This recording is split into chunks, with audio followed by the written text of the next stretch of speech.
because the room we're in, there's doom and gloom about where these policies are taking the U.S. economy. So far, the data are much better than expected, and so therefore the market moving higher, and earnings are moving higher. Like in the end, the S&P is not the real economy. Something really important to keep in mind. We say it to our clients all the time. I think this year has really shown that the earnings are growing now. Earnings came in 2.5 times better than expected June 30th for the second quarter. That raises estimates for the rest of the year, that's moving the market higher. The multiple saying at 22 times forward, it's the earnings estimates that are moving higher. I hear what you're saying, but you look at the specifics of this earnings season, it's not that corporate America is immune from these tariffs. There was some great examples in Peter Buchar's note this morning, talking about Elf Beauty, talking about their costs, Caterpillar, Colgate-Palmolive, Kimberly-Clark, Apple, the list goes on and on. So companies, it seems like they're content to sort of let it eat into their margins at this point. But do you see a scenario where these companies start to try to pass on these costs to these exhausted consumers? So I think that's the risk out there. Part of the reason we're in a higher multiple world is that the margins on the S&P have marched higher over the last 30 years and really turbocharged in the last few years because of the top 10 stocks and the massive margin growth you've seen in the tech stocks.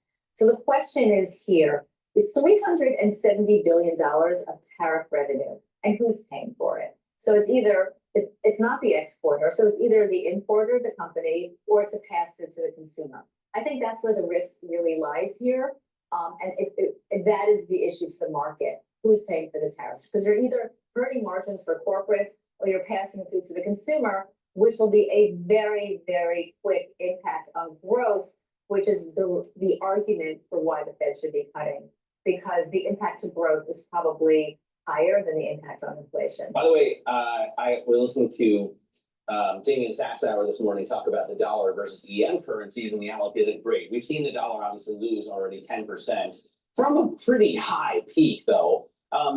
Does that continue to weaken? Because that's problematic if you get these tariffs and a weaker dollar. So our teams think that there's some room here for the dollar to weaken, but the velocity of the sell-off in the dollar is likely behind us. I mean, that first quarter was the dramatic, anti-trade that everybody was in, right? So it was the dollar weaker, US down, rest of the world outperforming. The performance of the rest of the world is intimately linked to the performance of the US dollar. Weaker dollar means rest of the world outperforms. I don't need to know anything else. That's the one variable you need to know. So as we look forward, if you think there's some weakness in the dollar ahead, the outperformance of the rest of the world likely continues for this year. But unless you think that the dollar is really going to collapse here, I think the velocity of the move is behind us. So our teams throughout the bank really think we're looking at a few percentage points, but nothing like not another 10 or 11% going forward. Well, when it comes to that relationship, the performance of the dollar and how the rest of the world is performing, I'm taking a look at the Bloomberg Dollar Index right now. We saw that collapse at the start of the year, as you described, but we've really been in a range for the past couple of weeks, maybe the past few months. Does that mean that the U.S. can catch up here? Is it about the direction of travel or the outright level? So that's a great question. As you know, markets trade on the second derivative, the rate of change. The rate of change is now less than what it was, right? Less than what it was. We think for the end of the year, rest of world will have an outperformance. However, if you go back to April 8th to today, the U.S. has outperformed the rest of the world by about 800 basis points. So the U.S. has outperformed since that cataclysmic day, April 8th, where the tariffs hit. The U.S. market was down about 19.5% before the open, and the U.S. has outperformed ever since. We think that actually continues through the rest of the year. From here, even though by year end, you'll still have the rest of the world outperforming the U.S. simply because the U.S. dollar will be down about 11 to 12, 13% for the year. So many moving parts, right? And so many, it's the second derivative point that I can't get my head around, but all these different processes. Everybody talks about levels, and when this happens, this happens. That's not how markets move. It's on the rate of change, and whether it's slightly better than expected, slightly worse than expected, and that's the direction of travel. We raised our numbers on the S&P just yesterday. Earnings are moving higher. All right, Alicia, really great to get some time with you. On the heels, of course, of that raise, that is BNY Mellon's Alicia Levine.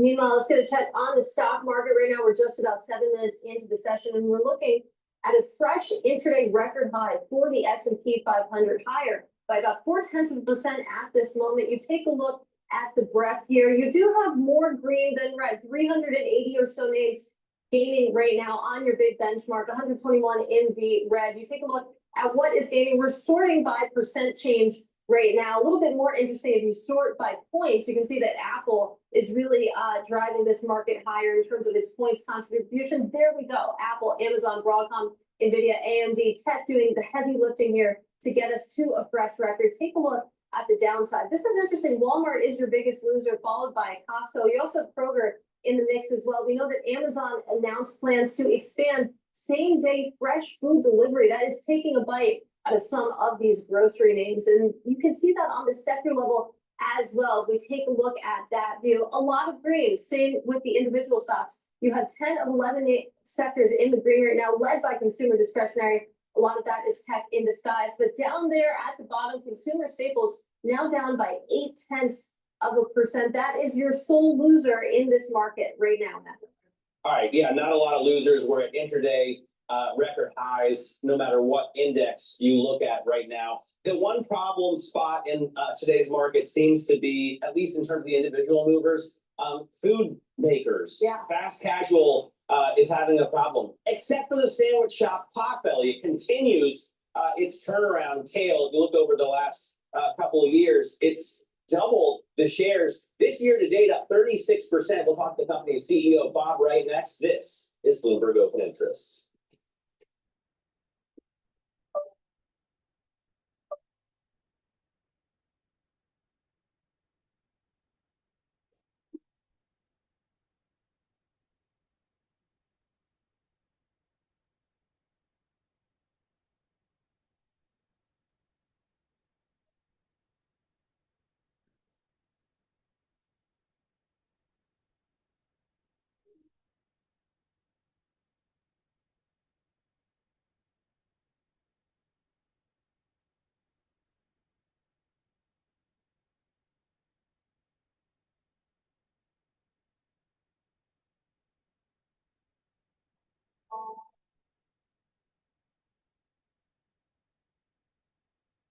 Welcome back to the circuit.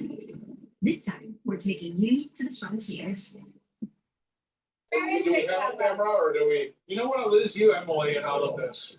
Stargate, put that name down in your books. But where you're going right now is sort of the largest infrastructure bill in human history. To meet the people rewriting the rules of code and culture. How do you personally grapple with the pace of it all? It does feel like it's going very fast. When did you realize, oh my gosh, my life is never gonna be the same? The day I got engaged, I was like, whoa, what have I bitten off here? Where the future gets real. How confident are you that AI's promise will outweigh the perils? I'm not confident. So the tech companies are lying or fudging. It's a little weird. What's the point of this? What is the point of any of this? Tune into season 3 of The Circuit with me, Emily Chang, Thursdays at 6 p.m. Eastern on Bloomberg Originals and Bloomberg TV. Listen carefully. Can you hear the rhythm in pockets? Not just in the syncopations triggered by inflation, but in the preludes and readings of local elections, in the dissonance that moves the Nikkei, and the rising chorus conducted by AI. There's music in the markets, and if you want to learn to listen for it, we'll show you Bob. Bringing you up to the minute economic news whenever and wherever it happens. I'm Francine Lacqua, Sintra, Portugal, and this is Bloomberg. At a time when policy in Washington is driving Wall Street, we draw a distinction between the rhetoric and the action, bringing you market-moving guests and original reporting. This is Bloomberg Surveillance. Technology is embedded in every aspect of our lives. And laying the foundation for the future. From finance to defense, AI. Hello, this is DrPaulCottrell, and we are live streaming on YouTube, simulcasting on X Spaces, and on my website, the-studio-reykjavik.com. We're live streaming on August 13th. We're going to also replay on the multiple channels that I have. I have 4 channels on YouTube, Brighteon, Bitchute, and Rumble. We were supposed to live stream on Rumble today, but there's some issue with the streaming function in the Rumble studio for desktops, laptops, or even mobile devices. So I don't know what's going on there. See, it seems like it's an overall issue. So I tried to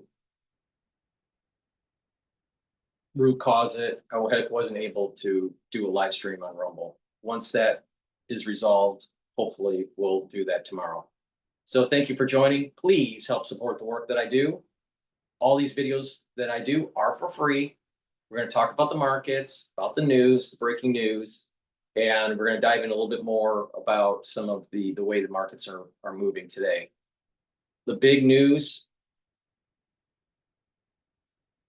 in the overall domestic news cycle is the summit that's going to be taking place on Friday in Anchorage, Alaska, between Trump and Putin. So I suspect that as we get closer to Friday, there's going to be a lot of rumblings about this summit. So we're going to cover it, but please help support the work that I do. All these videos are for free. Make sure you subscribe to all the channels. Ask your social media to follow me. Follow me on X, GETTR, on the different video channels that I just mentioned. Also, if you'd like to help support the work, you can donate on my website, the-studio-reykjavik.com. You can donate through Stripe, PayPal, or buy me a coffee, or be a paid member to my Patreon channel. Again, I don't put anything behind a paywall. All these videos that I do that's covering the news are for free. So please help support the work that I do. I have great products on my store, ebooks, supplements, also course material on pulmonology and immunology that you can purchase to help support the work that I do. So let's just talk really quick about one product, a great product that I have on my store, the-studio-reykjavik.com. The structural nano silver soaps. You can get it in peppermint. You can also get it in lavender. Very high quality. The charcoal tea tree and the lemongrass. So get a couple bars of these structural nano silver soaps. Very high quality. Use discount 5 and get $5 off any order. If you spend $100 or more, you do get a free gift until supplies last. Thank you for joining. I greatly appreciate it. Now let's listen in to Bloomberg. How much can consumers actually take on, and how much of your margin can you afford to give up? You know, if you go back to when I got here, we had really damaged the value proposition of the brand as a whole. In fact, we rebuilt the menu back in 2021 to correct for that. And so we've been very careful about pricing against that core menu. In fact, I talk about our 3 layers of value and how protective we are of those here at Potbelly. Intrinsic value, which is just the menu itself, what we sell, what we implement, how we elevate quality there. Our everyday value with pick your pair and some of our everyday items like our $7.99 skinny combo. And then we do a lot of promotional value work through our digital app and our web and our Perks loyalty program. So we're very protective. When we price, we only price to cover inflation, and we're stingy with that. In fact, last year in the fourth quarter, we pulled a planned price increase, and we've already shared with the analysts and with our investors that we're actually reducing the price increase that would have originally been planned for fourth quarter this year. There's a lot of work that goes into maintaining and managing those commodity costs, but our job, I think, is to be very, very careful not to hurt that value equation for the customer. Bob, I've only been in your store on 52nd Street, but it's like a cool place to hang out, and you can eat there if you want. The restaurants that have had trouble, like Sweet Green or Kava, it's more like just a conveyor belt of salads. How do you, and the ones that have done well, like Chili's, are obviously, dine-in meeting places. How do you strike the right balance there? First time I had Potbelly food was actually at a airport. I believe it was in Chicago.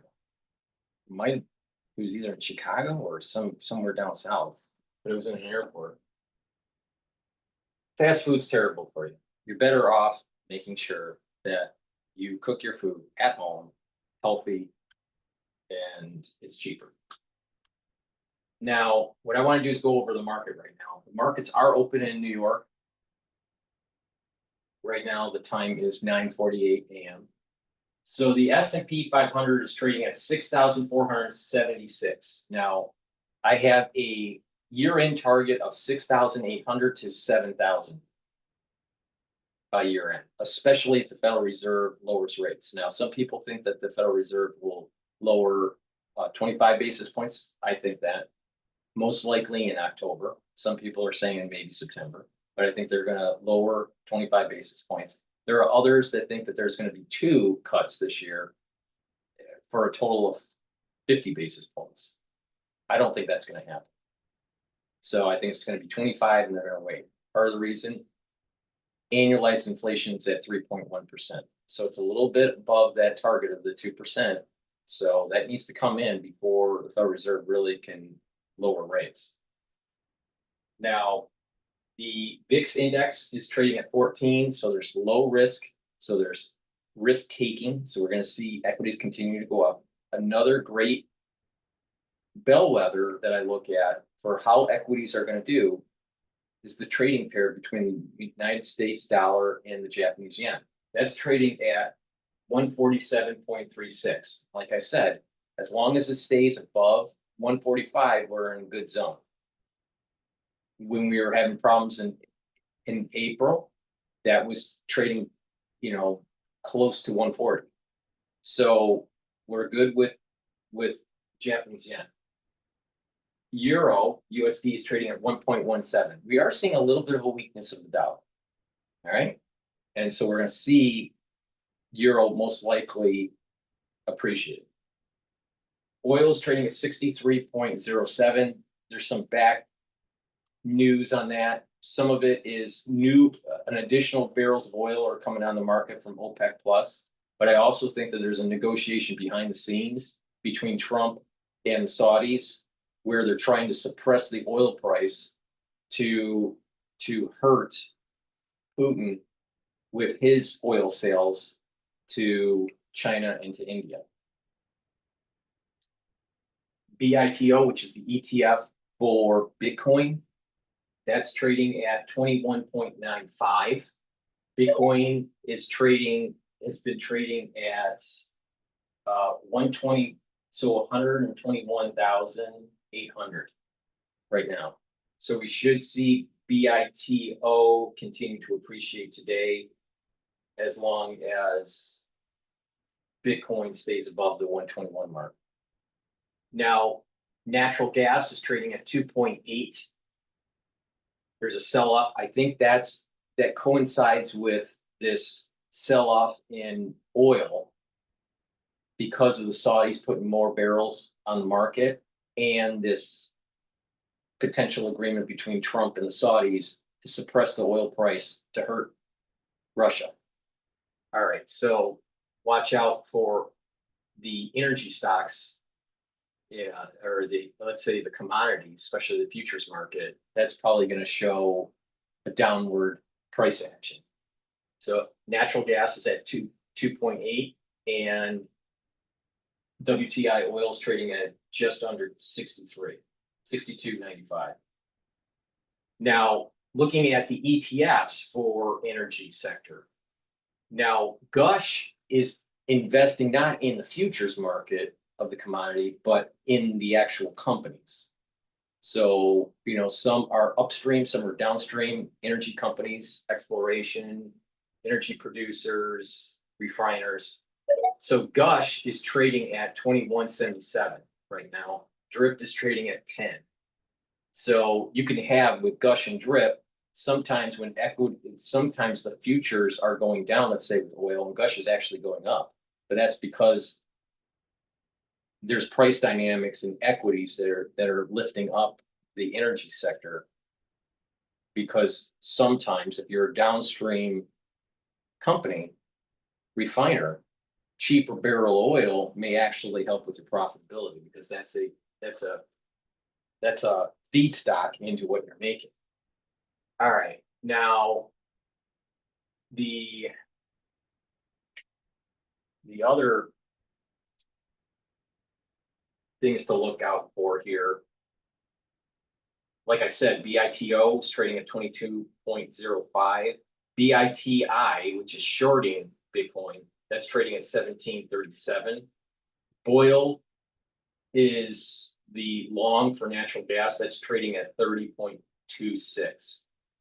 So as long as natural gas stays below 3, oil is going to be at a low point. Now, if you want to do the inverse of oil, you want to trade cold with a K. And what that will, that's appreciating because natural gas is going down, but we'll see what happens with that. So that's just the overall markets right now. Again, equities still targeting 6,800 for year end or 7,000, especially if the Federal Reserve lowers rates. Okay, with that, let's go to some of the news. All right.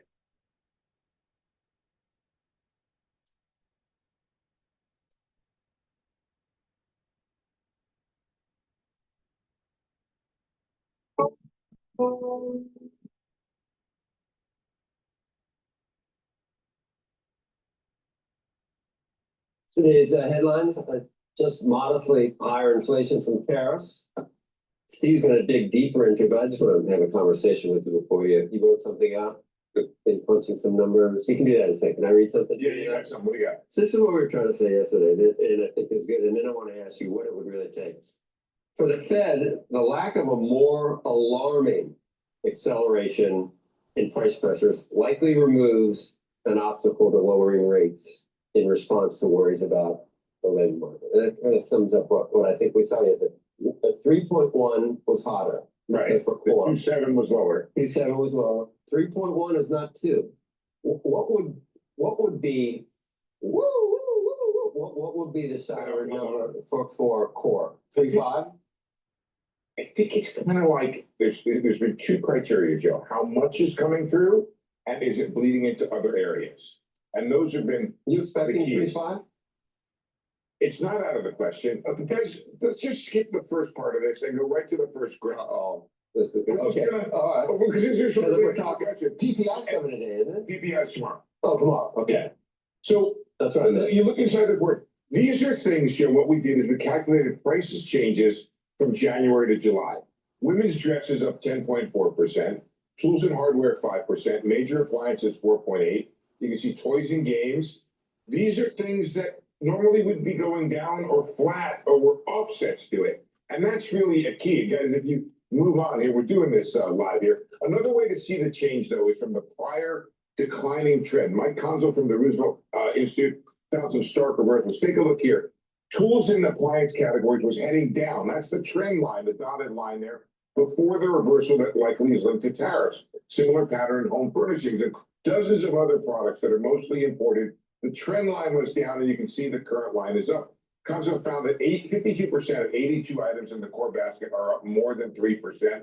That was a sign of persistent inflation in the pandemic. Scott Lincecum from the Cato Institute tells me, quote, the big question is whether we're starting to see it move into the service inflation, and auto repair could be a sign of that. How long margins could hold before they pass on the tariff. At the same time, sort of talking about what Joe's talking about, those who see benign tariff outcomes have been proven correct in several respects. Some prices are falling, perhaps in reaction to other things being more expensive. That's that relative price thing we've been talking about, acting as an offset to the tariffs. And tariffs may not be sufficient in and of themselves to overcome these other offsets. Take a look at yesterday's CPI. Energy was down 1.1, so that's a big offset. Down 0.1.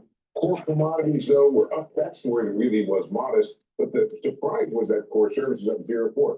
So the stock market trades like it's game over in this debate between saying it ain't going to ever happen and then warning just you wait. It's a bad But the sign. latter see overtime to this game Yeah. in August and the inflation reports. I think that answers your question when you talk about it. Yeah. You know, The consensus has gone from, oh, it's going to be terrible inflation to now people think that we know that it's not. Can I ask you one question? Yeah. And I'm going to just, this is the perfect world that I wish there was some chance that it was true. What's that? You know how Trump always says that we're collecting money from foreign countries, and we all Right. know that it's people that imported here. No, but my question is, let's say that there are countries and it's so important that they continue to export to us, that they really have eaten the lion's share of the tariffs in their prices. So you actually could say that they're the ones that are losing out and actually paying for the tariff money that we're getting here. At least a part of that could be true. It could be 10%, could be 50%. Goldman Sachs says it's 60%. Think No, about no, no, that was also including the wholesalers and the retailers. and corporations. Let me give you an answer to that question, which is, Well, wouldn't it be great? it would be great. What a wonderful world it would be. I want to give you two answers to that question. The first one is why I like my job so much. Mm-hmm. Because you know what? Tomorrow is not only PPI, I think it's tomorrow. We're going to get import prices. Okay. When did you ever get excited about import prices? I'm excited about it because the import prices will answer that question. If import prices Weren't they down last time? they were kind of flat. Which And is so crazy. it shows that they're not absorbing it overseas. If it was, But the dollar's been weak too. you have a currency thing. The other thing is, we have our CFO council, which is really a great group of people. One CFO said to me, I don't think we're that stupid and bad negotiators that our suppliers have 15% extra margin to absorb. According Isn't to, that interesting? not really, because No. Elizabeth Warren thinks that every single producer is not making it. She thinks every single person is getting every chance they get. So. It isn't, well, you got extra, you're already making money and you have an extra 15%, I could have negotiated out. And if the world Depends on the business. is so uncompetitive that there's an extra 15% hanging around. What's NVIDIA's margin? Well, that's the margin, but that's true. That's true. And we'll see. We'll take it from margin. My friend Rob is begging me to not talk anymore, as are some viewers. But that's the two things. We'll watch import prices tomorrow, and margins is the other key. Imagine bringing your side project to life just by thinking about it. Meet Base 44, a complete AI creation platform. Describe what you want and watch it take shape. You can plan, customize, and expand in any direction. From tools built for one to platforms ready for many, from passion projects to enterprise-grade systems. Everything is built in and ready to launch. It's a new world of creation where you can go as far as your imagination takes you. Can you imagine it? Let's make your dream a reality right now.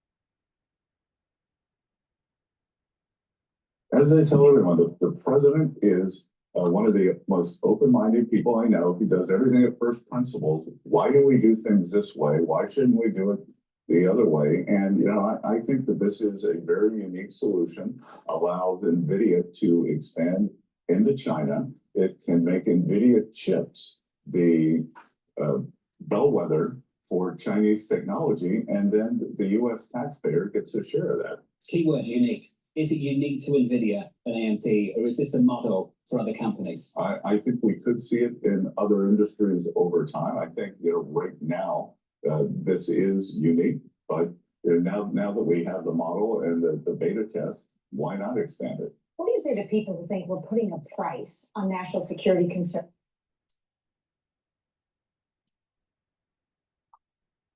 By basically selling export licenses. There are no national security concerns here. We would not sell any of the advanced chips. So the H20s, I don't know whether you'd say they're 4, 5, 6 levels down the chip stack.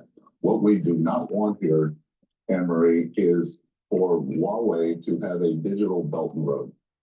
Right. So we do not want the standard to become Chinese across the world or even in China. Well, we have exclusive reporting that Beijing is now sending out letters to firms saying actually shrug off those H20 and use our domestic champions. Is this something you might discuss with your counterpart? Oh, sure. We can discuss that, but it also tells me that they are worried about the NVIDIA chips becoming the standard in China.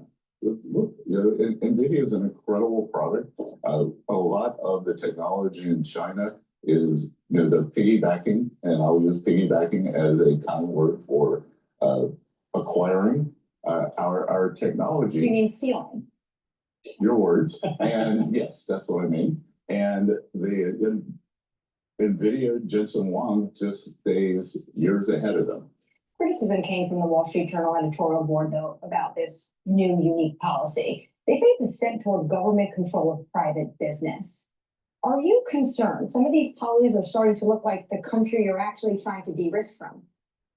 Central planning, basically, out of the old. No, not at all. Because where we got was, with this unfettered trade, we did not have secure trade or fair trade. And so now we are trying to make it secure.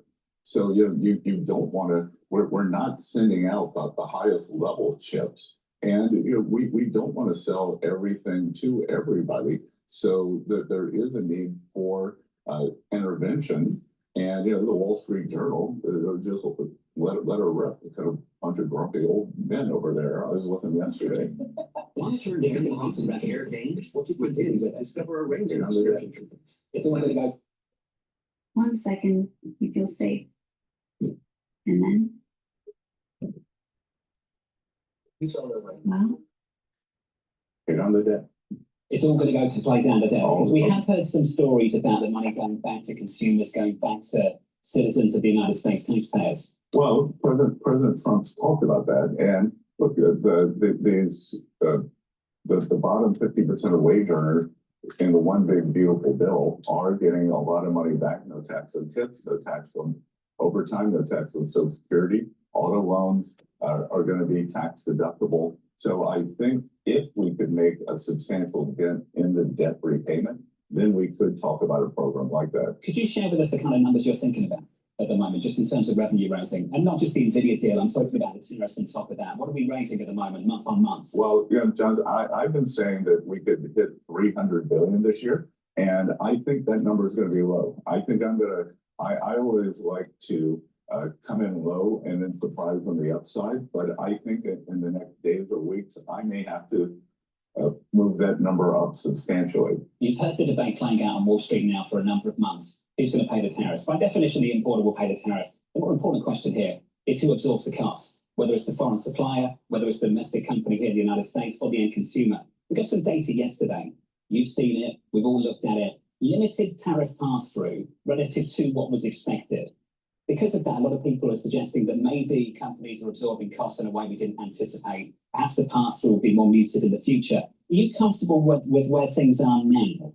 Or do you think things might rebalance in the months to come? Jonathan, I think your framing there is exactly right. Because obviously the tariff itself is paid at the port, but what if the producer in the other country has lowered their price to 10, 15, 20% so that there is no price change with the tariff? And obviously our largest trade deficit is with China, and China does not have the same profit objective that other Western democracies do. So that is an employment agency, and my view has been that they would continue to eat the tariffs. They are doing that. So I think what we've seen is likely to continue happening. I also think there are probably a lot of corporate margins that got very fat during COVID, and now we're seeing a return to a normal pre-COVID margins. You see this as some kind of redistribution between corporate America and maybe the consumer, Main Street and Wall Street? I think this administration is all about Main Street, but Wall Street's hitting a new high. So it's this false equivalency. It's not either or. I tell everyone, I call it parallel prosperity. Wall Street's done great.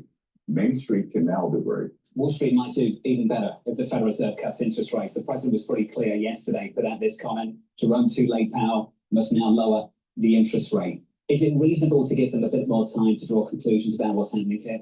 Well, I think what we could see is that, first of all, what if the BLS data had been the higher quality and we've had those numbers, Jonathan? So if we'd seen those numbers in May, in June, I suspect we could have had rate cuts in June and July. So that tells me that there's a very good chance of a 50 basis point rate cut.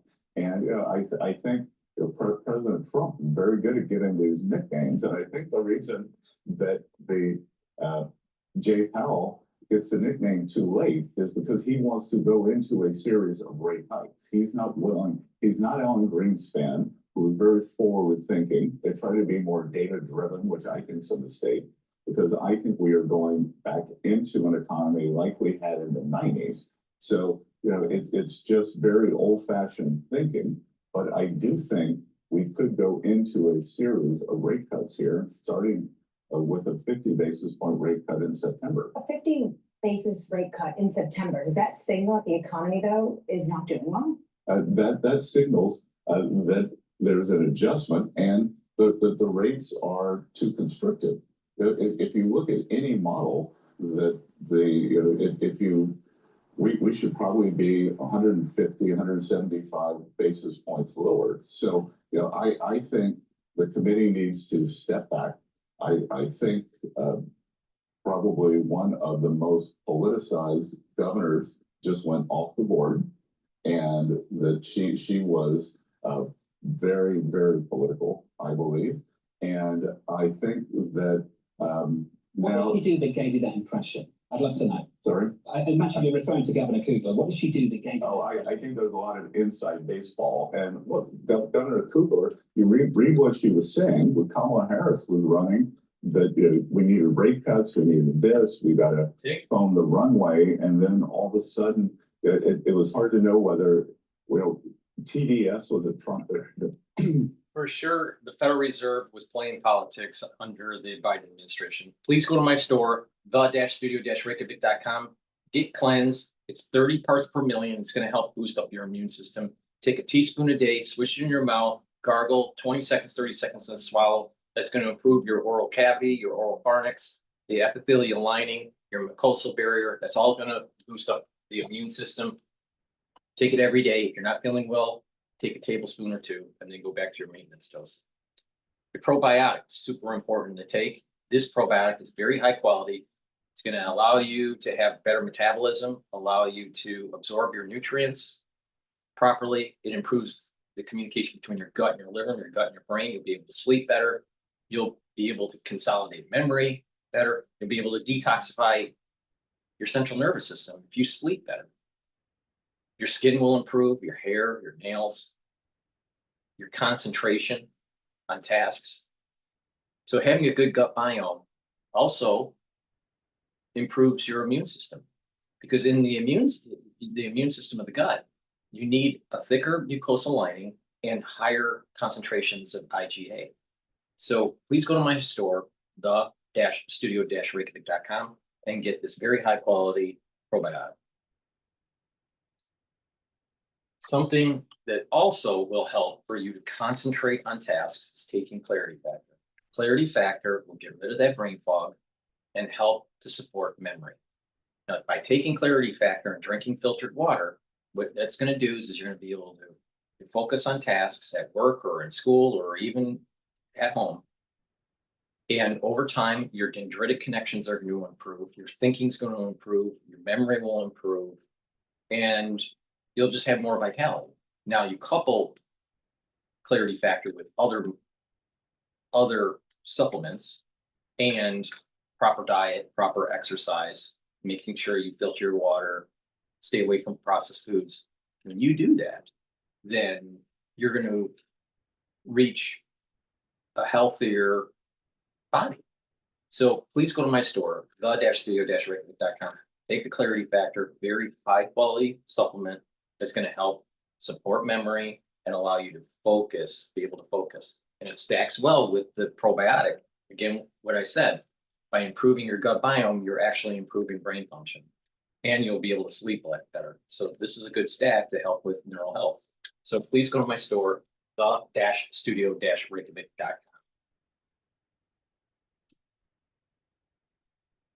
Dementia syndrome or derangement syndrome or tariff derangement syndrome. You get the opportunity to remake the Federal Reserve. The president gets the opportunity to remodel, reshape the Federal Reserve. And I'm not talking about the remodeling that maybe the current chairman's going through. We'll talk about that another time. I want to talk about the complexion and character of the committee. The changes that you're making at the moment, Stephen Myron, let's start with Stephen. How quickly can you get Myron confirmed? We'll see. The president has great sway with Leader Thune. Leader Thune's been a great partner during the tax deal, and I think that he would like to see Stephen, who I've known for a long time, get on there as soon as possible. So I'm hopeful about the September meeting. And Jonathan, the president's concerned about the building and those massive cost overrun, which just tell you that there is no accountability at that organization. There's no oversight in terms of the spending, but the president and I are both concerned about the foundations of the Fed. The foundations of the Fed, and how did this happen, and why did it happen, and how did the leadership let it happen? When it comes to Director Myron, do you expect him to stay on past the January term that expires from Kugler's seat? I wouldn't expect that. So who are some names you're thinking of? Want to bring cell-free DNA analysis into your lab? Introducing the Precise Vanadis platform, analyzing the common chromosome abnormality.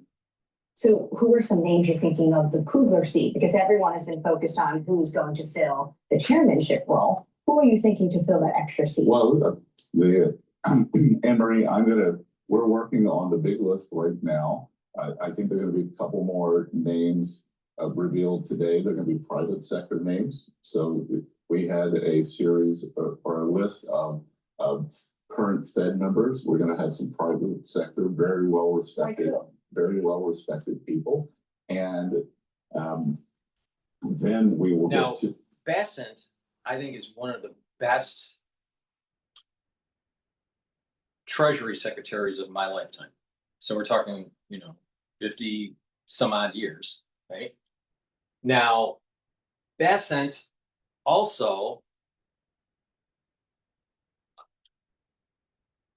worked with George Soros. So he knows how the whole market world works, the hedge fund world works, and how to manipulate currencies. And he was one of the key guys that broke the Bank of England for Soros. Soros made $1 billion, So he was right in that action. All right. So he knew he's a smart guy.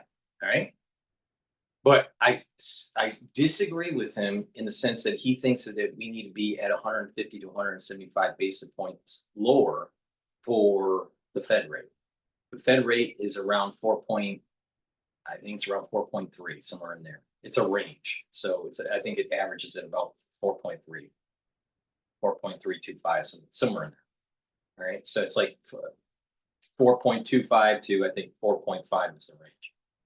So, but by bringing it down 150 basis points or 175 basis points, that basically means 1.5% or 1.75%. I think that's a little too aggressive right now because inflation is still slightly high. And it's not because of tariffs. It's because of the afterglow from the Biden administration. See, prices for certain products are still sticky. Now, what I have been noticing with department stores in New York and also just overall online department stores or clothing companies, designer companies, what I'm noticing is that they are having better sales for the consumer. So the price proposition, if you can wait, you can get 50% off, 70% off on a lot of stuff. All right. So I think consumers in general are kind of like waiting, for that, big sale, especially for clothing. All right. Or maybe even furniture. Maybe even, durable goods like appliances. And I'm seeing that it is happening, that these big stores are dropping some of their prices if you're patient and wait. Like Macy's just had a major reduction in prices for many items, especially household items. It was like 60 to 70% off, right?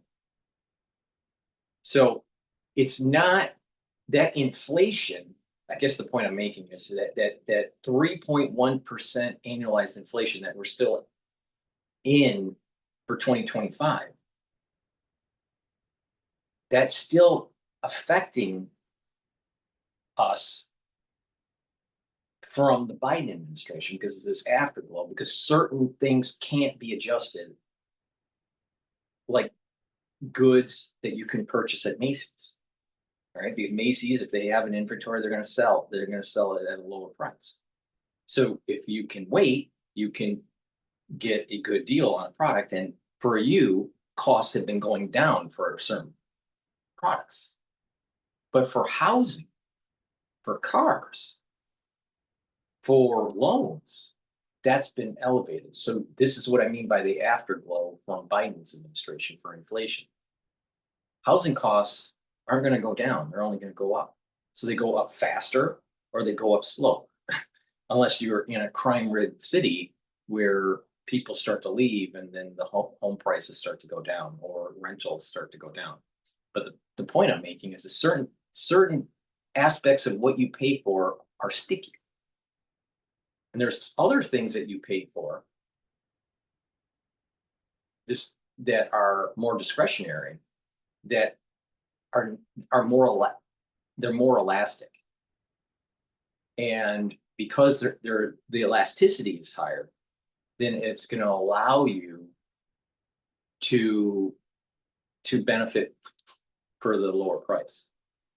So this 3.5 annualized inflation, I still think is part of that afterglow. Because if you take the CPI with food and energy, the headline number, it's pretty good. It's controlled. Now, if you look at energy costs, it's been going down. Some food has been going down, some have stayed elevated. At least from what I see in New York. Now, New York is maybe not the best test case because it's an expensive city, about 2.5. It costs about 2.5 times more to live in the city compared to another city or another area in the United States on average.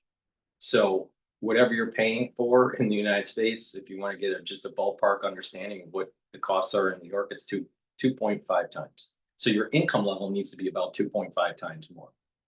So, okay, so you have this afterglow from the Biden administration that still has elevated prices that are inelastic, that's feeding in the core PCI. That's what I think is happening.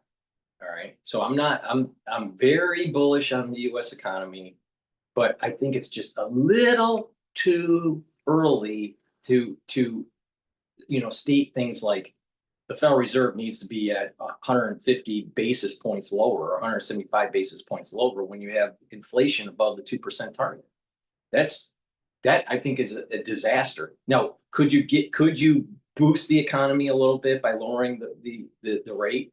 Yes, but you're risking higher inflation, especially if you're at full employment. If you're not at full employment, then it's not as risky to elevating inflation by bringing down the 150 to 175 basis points. So this is the point that I disagree with Bessent about this. I think he's right about the number needs to go down. The timing is where he's wrong. We need to be closer to the 2% target before you aggressively move those rates. Now, as a market signal for the Federal Reserve, them going 25 basis points, a quarter point, is not going to really do much to the economy. But what it's going to do is it's going to it will create a behavior within the investor class where it's going to be very, very bullish on equities, even if it's just a quarter point. So if it's 0.25, so if the Federal Reserve lowers it in September or October by 0.25, stocks are going to go up, and they're going to keep on thinking that they're going to continue to lower rates. Now, Bessent is probably telegraphing that within this downward cycle, it's gonna be 150 to 175 basis points. So you're talking about probably one cut this year, maybe two cuts, so maybe 50 basis points this year, and another 100 basis points next year, 4 cuts. Maybe 5 cuts next year. I think that's what he's telegraphing. But it's a little bit too early. What I'd like to see is an annualized inflation rate close to 2, 2.5, 2.4, 2.6. But if it's 3.1, I think it's like, wait it out, wait it out.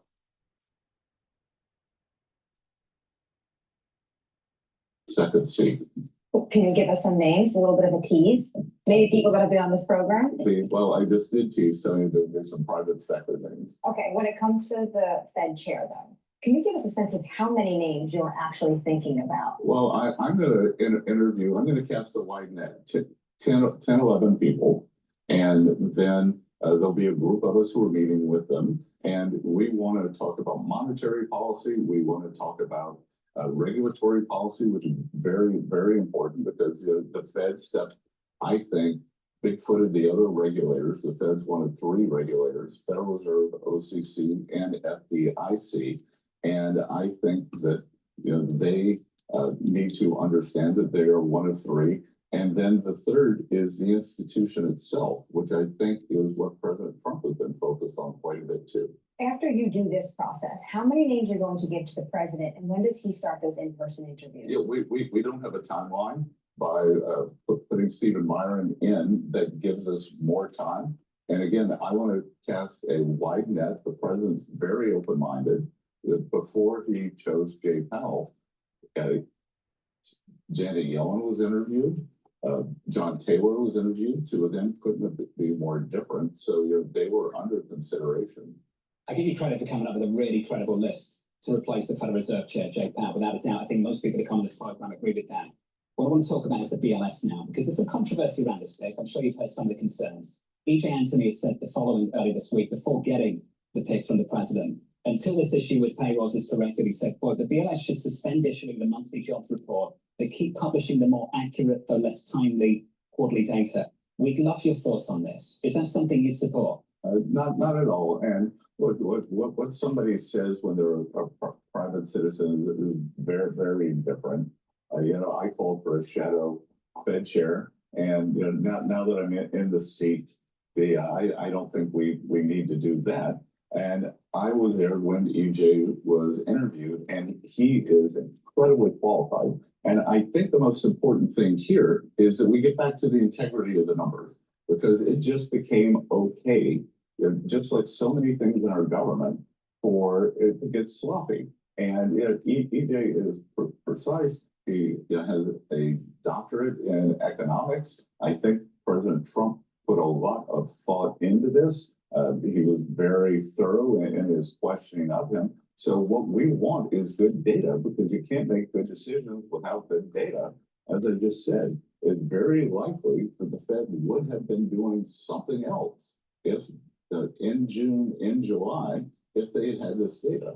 Well, let's talk about the data we've got and the process we have and how we might improve that process. As you know, that data is prone to big revisions in your career on Wall Street. We've all been dealing with this for a long, long time. Because of the process and the lag time of the responses, it is constantly reviewed month on month as you get more responses from corporate America. How can we improve that process so this data is less prone to these big revisions? Well, I've been in government now for 7 months, and I can tell you that if we take the IRS. I think we need to do what Greenspan did back in the 80s. Because he had a consulting company, he knew a lot of people that were in industry. And he literally would have his economists at the Federal Reserve do their econometrics, do their statistics, get their data from BLS, and then he would give a call to his Rolodex. Back then, it was a Rolodex, not your contact list on an iPhone. And he would call people, and he would ask them, what is going on? About prices coming in, prices going out, the cost of labor. Are you hiring? Are you firing? Simple questions. And he was able to create his own little matrix and compare it to his PhD statisticians. And he made policy by talking to people. Powell doesn't have that. He doesn't have a Rolodex. Literally. He may have a contact list on his iPhone. But the point I'm making is that Powell doesn't have a large enough personal relationship with different CEOs and different companies and different industries to be able to pool a different perspective and compare it to what the econometric models are saying. He's just not smart enough, and he doesn't have the context. So we need to go back to what the genius of Greenspan was doing. All right. Yeah.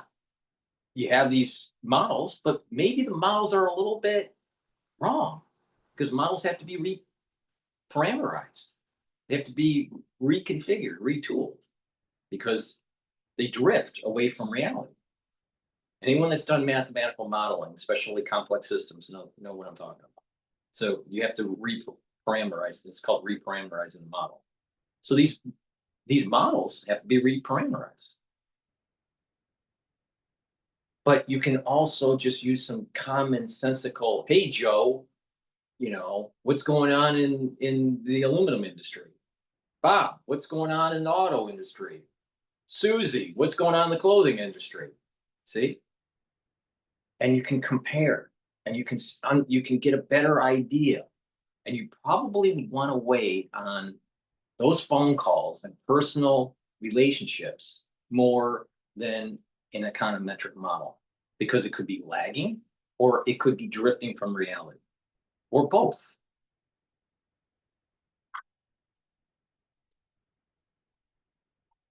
I'm now the head of. They've been working on a tech upgrade since 1990. 1990, we brought in a young person to fix that. The tech upgrade has been underway for longer than he. I want to just interject a little bit. You can also see it's also about leadership. Powell at the Federal Reserve isn't a real good leader. He's not managing the construction effort at the Federal Reserve. They're over budget. They're doing things that probably shouldn't have done. So it's almost like he's enjoying the job and all the perks, all the notoriety and the power, but it's not really putting in the effort. And I'm not talking about just going to a meeting, ask a bunch of people, or around the table, what do you think we should do, and then rubber stamp it.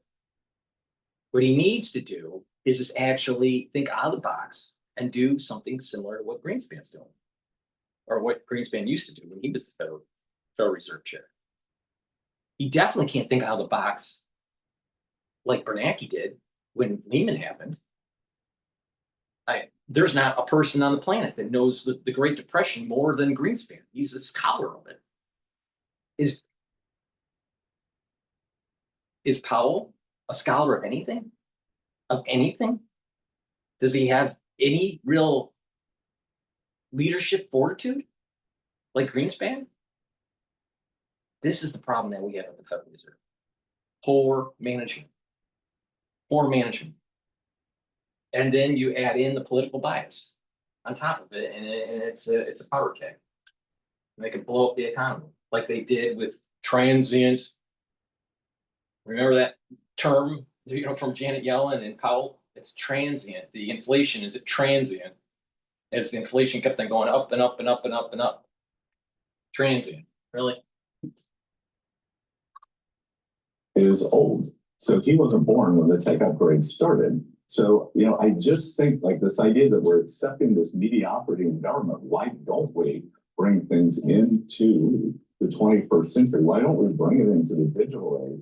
Because, I don't know about political bias one way or the other, but what I can tell you is that the sample response size kept getting smaller and smaller, and then they filled in the cells. And anytime you get judgment versus data, then things become qualitative and not quantitative. And I think EJ is going to do a great job of bringing back. See, these statisticians, who's these big surveys, there's something more unique when you have a federal chairman or woman calling up a CEO and asking for their opinion on what they're seeing in their industry. It's personal. You may even get a little bit more information that you would never hear or see in a survey. It's too tedious. The CEOs aren't going to do the survey. They're too busy. But they would love to pick up the phone and talk to the chairman of the Federal Reserve. They would do that in a heartbeat. They'd probably stop their conference call during earnings and to pick up the phone from the Federal Reserve. That's how important that phone call is. But Powell isn't smart enough to literally just copy what Greenspan did.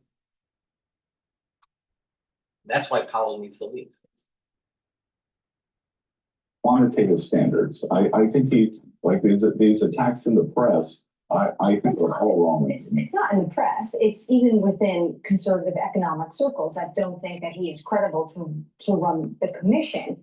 Is the Trump administration open to putting more resources then to BLS, maybe lifting hiring freeze? Well, Anne Marie, that's more of a Democratic idea that, we need more. It's always money. It's always money. It's, whether it's New York City schools, Chicago schools, DC schools, you get terrible outcomes.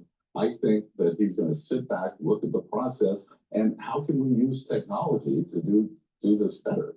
I got to Treasury, and it was shocking. We processed 1.5 billion payments a year, and 500 million of them, 1/3 of them, did not have what's known as a TAS, Treasury accounting symbol on them. And people were just hitting send. And it wasn't a gigantic leap just to try to get people to do their jobs. This has big implications for how people view Now think about economic data, but also the market. All those payments without a code, not an ID on them. Who's getting them? Now, some of it's probably just laziness at the Treasury Department. Or is a big percentage of those going to people where they don't want the paper trail, that don't deserve the payment? And I'm willing to bet that a lot of those payments are going to people that shouldn't be getting it. Maybe for black operations for the military, maybe politician corruption. I don't know, but it doesn't sound right. The Treasury Department, every single payment should be traced, have some sort of paper trail, some sort of ID. Absolutely. But they'll want to raise your taxes. They'll want to spend more money, issue more debt, only to pay without a paper trail. And this has been happening for years. All right. So why didn't Janet Yellen do this? Laziness, professional laziness, not looking at the details, looking at the process and how to improve it. They're professional laziness. They like the perks, but they don't want to do the job. So let's talk about financial markets and the bond market. You've always been a 10-year man. The spread between the 2-year and the 10-year, I think, has been really stable over the last several months, where we've started to see some leakages between 10s out to 30s. That 30-year bond, as the Treasury Secretary, I remember you referring to yourself as the nation's top bond salesman. Yeah. What's the usefulness of issuing a 30-year bond when it feels like at the moment we're outsourcing borrowing costs to what happens in Japan, what might happen in the UK, what happens in Europe? What's the value of issuing that? That's a great question, Jonathan. And we are committed to keeping inflation expectations low. And this is a global phenomenon, whether it's the 10 or the 30.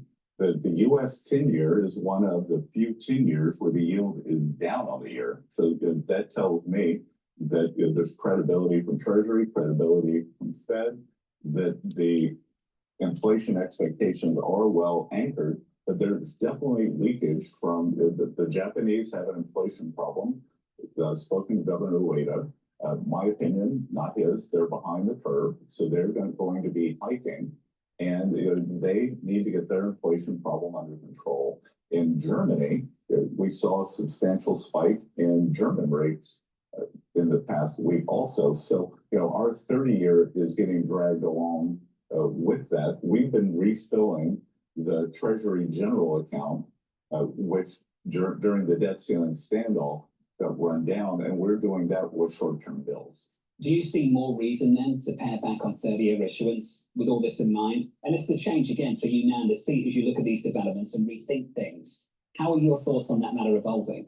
Yeah, they are evolving, and we'll see where things go. I do think as we bring down this big deficit that we inherited, I think that the U.S. that the entire U.S. curve can have a parallel shift down relative to the rest of the world. Do you think you can work with the Federal Reserve on this matter? So if we take the weighted average maturity of Fed holdings at the moment, I believe that's running at about 9 years.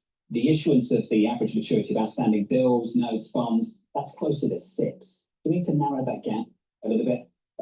Yeah, look, I don't think the Fed needs to get back into the large scale asset purchase business. And we've had very good demand, especially in the belly of the curve, which is where asset managers seem most interested now. When it comes to other things you're working on in Washington, D.C., there's still this stock ban legislation that has been circulating around Congress. Is the president prepared to sign that bill? I don't think we have the. Did I sign here? No. Get the big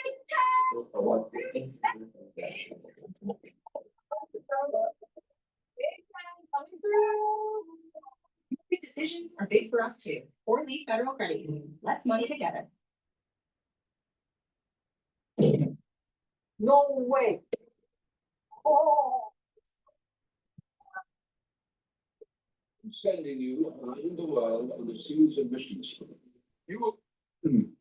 I don't think we have the perfect bill yet, but I am going to start pushing for a single stock trading ban because it is the credibility of the House and the Senate that you look at some of these eye-popping returns, whether it's Representative Pelosi, Senator Wyden, every hedge fund would be jealous of them. And the American people deserve better than this. People shouldn't come to Washington to get rich. They should come to serve the American people. And it brings down trust in the system because I can tell you that if any private citizen traded this way, the SEC would be knocking on their door. Do you think it needs to extend though beyond single stocks? These individuals can still have ETFs and other products. Well, what I used to do in my old firm was you could buy ETFs. They had to be widely held ETFs, so they couldn't be of a small size. And there was a long holding period. The House and the Senate, they're supposed to be working for the American people. Their constituents are supposed to be making law, and they shouldn't be trading every day. I'm not going to name names, but there was one person in Congress who had 12 or 1,300 trades 2 years ago. And my hedge fund didn't have that many trades. Do you think it needs to also extend to the executive branch and include the president and the vice president? I think that they would be fine on the single stock and the holding period. Maybe they're just great traders, Mr. Secretary. Do you not think they're just great traders? It is a statistical anomaly. Warren Buffett wrote an essay once, and he talked about the zoo in Bremen Doddville. And if all the orangutans in that zoo kept typing the Bible, then there's something going on in that zoo. There is something going on in Capitol Hill in terms of information leakage that is statistically not sound. Do you think those restrictions should extend to the executive branch? Sorry? Do you think those restrictions should extend to the White House? Well, they already extend to Treasury. Have you spoken to the president about this? Is he comfortable? Well, the president's come out in favor of this, and Hakeem Jeffries is in favor of this too. And I can tell you, if I were Congress and I were looking at my ratings with the American people, I would be pushing this because again, it's an extractive class. You should not come to DC expecting to line your pocket. You should come to DC to do the people's business. We couldn't agree more, and it's been greatly disappointing to see that there's tighter restrictions on the journalist trade than over some members of Congress in Washington. Yeah, I mean, it is one of the things that I think we can do to get trust back into the system. Just wanted to finish on the president's visit to Alaska going into the weekend. Anne-Marie's going to be there. What do you think we can accomplish this weekend? I think the president has been thinking about this a long time. He believes, as do I, that this war never would have started if he had been president, and he is committed to ending the bloodshed, but not at any cost. Not at any cost. I think that everyone has been frustrated with President Putin. We expected that he would come to the table in a more fulsome way. It looks like he may be ready to negotiate, and we put secondary tariffs on the Indians for buying Russian oil. And I could see if things don't go well, then sanctions or secondary tariffs could go up. What about China? They're the main purchasers of Russian crude. Again, I'm not going to get ahead of the president, but the president is the best at creating leverage for himself, and he will make it clear to President Putin that all options are on the table. So sanctions can go up, or they can also be loosened. Sanctions can go up, they can be loosened, they can have a definitive life, they can go on indefinitely. You know, there's this Russian shadow fleet of ships around the world that I think we can crack down on them. But Anne-Marie and Jonathan, the one message I would leave you with is that President Trump is meeting with President Putin, and the Europeans are in the wings carping about how he should do it, what he should do it. But the Europeans need to join us in these sanctions. The Europeans need to be willing to put on these secondary sanctions. I was at the G7 meeting in Canada with President Trump, and the Europeans kept talking about Senator Graham's bill to do the secondary tariffs. Yeah. And I looked at all the leaders around the table and I said, is everyone at this table willing to put a 200% tariff, secondary tariff on China? And you know what? Everybody wanted to see what kind of shoes they were wearing. I imagine the Germans went very quiet, and that's been a problem for a long time. Yeah, it's put up or shut up time. The president is creating his own leverage. We need the Europeans to come in and help create more leverage. It's about time that we actually had people in office that actually do their job. Please go to my store, the-studio-reykjavik.com, and get the Goodnight Formula. Goodnight Formula has tryptophan, melatonin, GABA, and passion flower. Helps to get you into those 3 to 5 cycles of REM sleep and deep sleep. Super important to detoxify your central nervous system, to consolidate memory, and to be well rested. When you do this regularly, you're going to slow down the aging process. But not just that, by improving those neural connections and improving memory, you're just going to have more vitality into your geriatric years. Super important. Vitamin C and magnesium, super important to take. It helps with the skin, your immune system. Magnesium increases the efficacy of vitamin D3, and magnesium helps with brain function. Magnesium and zinc, again, great for the immune system and for brain function. Take them together. Go to my store, the-studio-reykjavik.com.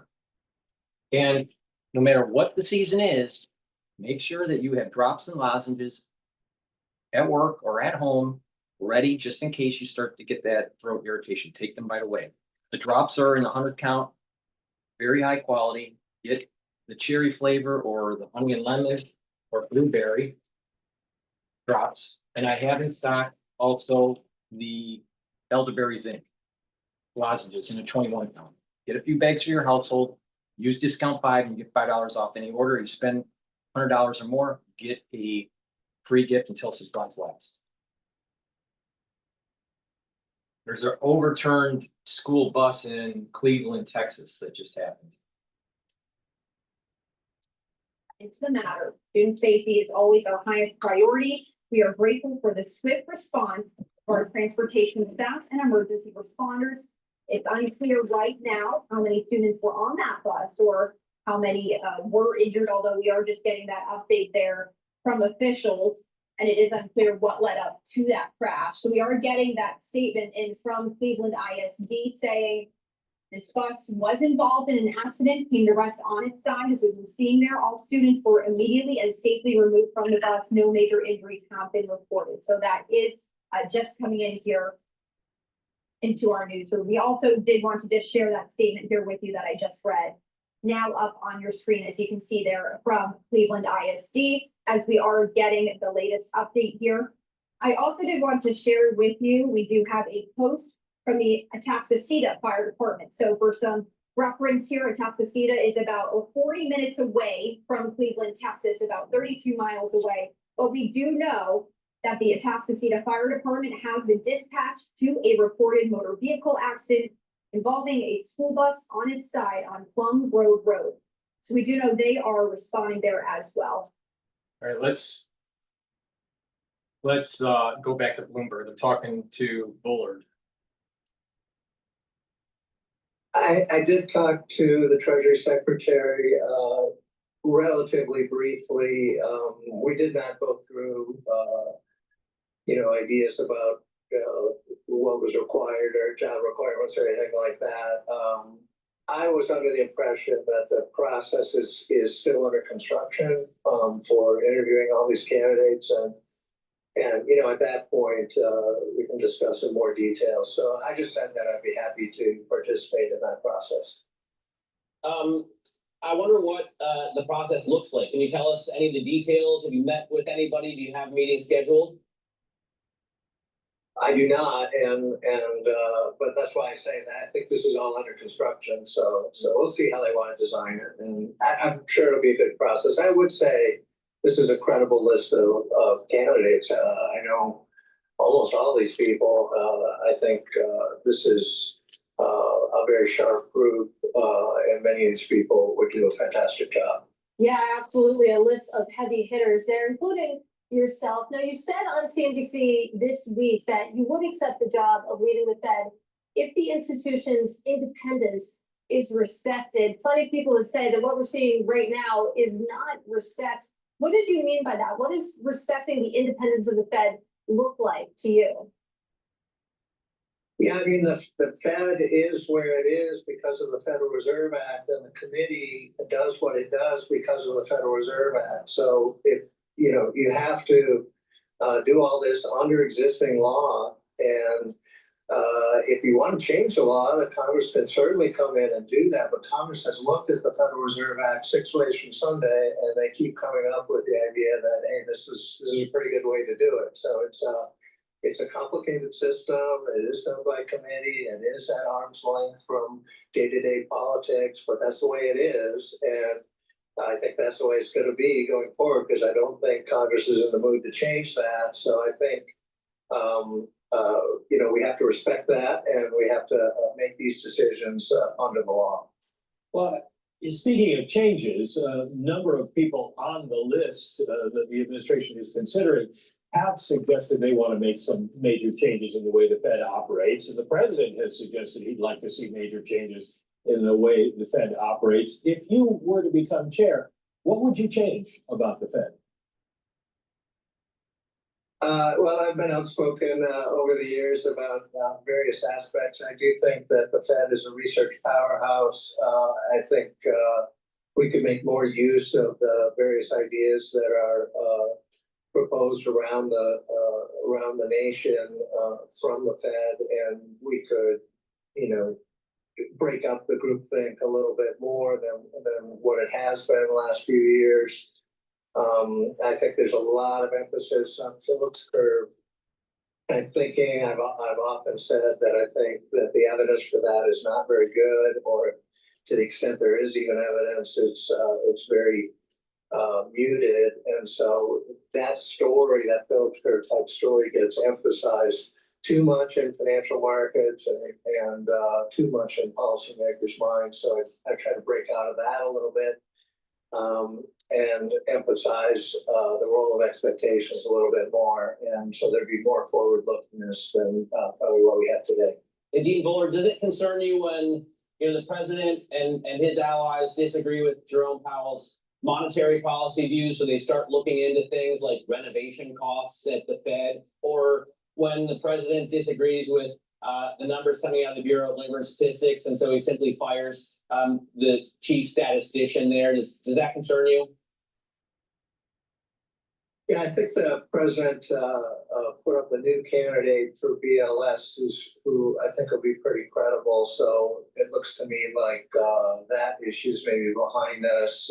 I do think that the nation as a whole does not have as good of economic data as we could, even though we're better than most other countries. You know, when you think about it, Walmart knows it's 1.6 million employees or something like that. They know their inventory in real time. They know their pricing in real time for all those stores all over the country and all over the world. Why are we getting a retail sales report once a month that's kind of sketchy? You know, why can't that all be done a lot better? So I think to the extent that information is important for how financial markets operate and how policy operates, we could do much better than we do today in making sure that we have the right information available so we make good decisions. If you did end up in the chair, obviously you could be the target of the president's Truth Social account. When you look at what he has said about Jay Powell and others on the Fed, do you think the criticism has been fair? Yeah, I mean, I think the president can espouse his views as he often does on monetary policy, just like all the other politicians that like to talk about monetary policy on both sides of the aisle. And so I just don't see any reason why you can say that the president can't do that. A lot of presidents haven't done that, but I don't think they maybe wanted to take that on, or they didn't feel that it wasn't their style, or they didn't feel as confident in talking about the economy as President Trump does. You know, he's got a lot of experience and a very interest-sensitive industry, and so he thinks, and all the people I've ever met in real estate always want lower interest rates because that's the way the industry works. It is a little different from a public policy perspective because you got the inflation component there that might feed into if you go too far, too fast. And so I think the role of the Fed chair is to guide that process and make sure that we've got good outcomes for the U.S. economy. All right, Dean Bullard, we really appreciate your time. We're eager to have you back soon. That is Purdue University. I don't think he would be a good pick for the chair. I think he's actually not very strong enough to go against the establishment that's running the central banks. Please go to my store, the-studio-reykjavik.com, and get the zeolite. Zeolite is a great way to detoxify your body. It binds to heavy metals, toxins, and chemicals, and allows you to urinate those out within 6 to 8 hours.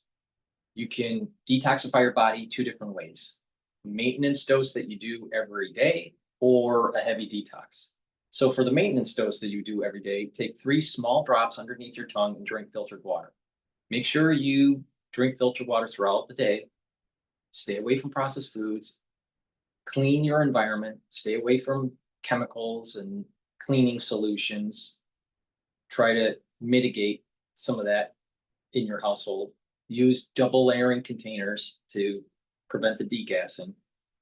But if you reduce your exposure to toxins and you detoxify your body, you're going to improve your endocrine system and your immune system. Now, zeolite can also be used in a heavier detox, and you take 10 small drops underneath your tongue, drink the filtered water, and do that every day until the bottle's done. Do that once or twice a year. So please go to my store and get the zeolite. Very high quality product. Another high quality product that's dual purpose is olive leaf extract. This is going to help your immune system and your cardiovascular system. It brings down inflammation and helps you to improve your lipid profile. By doing that, you're reducing plaque formation. NAD+, another great supplement that's dual purpose. If you notice, I'm telling you things to get more bang for your buck. So NAD+ supplement will boost up your NAD+ levels. Your energy will go up. NAD+ will also help to repair DNA damage. mitochondrial DNA and cellular DNA. And NAD plus will help to protect neurons. Super important to take if you're 40 years of age or older. Protect those neurons. Super important. And as you get older, you have accumulated DNA damage. It's important to try to repair that. You need NAD plus. So go to my store and get it. And ubiquinol, another great product, very high quality. Ubiquinol is the most bioavailable form of CoQ10 that you can purchase. You can't buy anything better than what I have in my hand. So ubiquinol, what it's going to do is it's going to soak up free radicals. It's going to bring stress down on the cell because it's soaking up those free radicals. It's going to help the mitochondrial health, and your ATP is going to go up, so you're going to have more energy. That's another key component in slowing down the aging processes. You got to boost up your ATP levels. And ubiquinol will help to protect neurons. So stacking it with the NAD plus is a powerful neuro stack. Stacking it with olive leaf extract, so you're helping your energy levels, bringing down your free radicals, and you're protecting your neurons. You stack with the olive leaf extract, that's going to help with your immune system and your cardiovascular system. And then you're taking the zeolite to detoxify your body to help with your immune system and endocrine system. So this is a powerful stack here. So use discount 5, get $5 off any order, spend $100 or more, I'll give you a free gift. Help support the work that I do, and better yet, support your health. Because if you invest in your body, if you approach health and wellness seriously, then you're going to have more vitality throughout your years.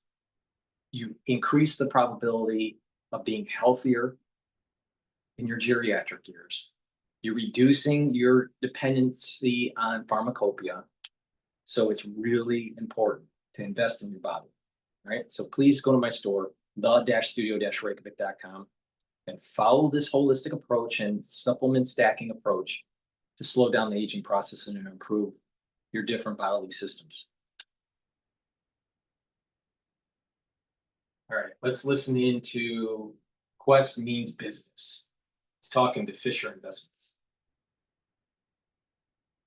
Strategists at Morgan Stanley and Brighteon were warning that US stock will take a turn for the worse.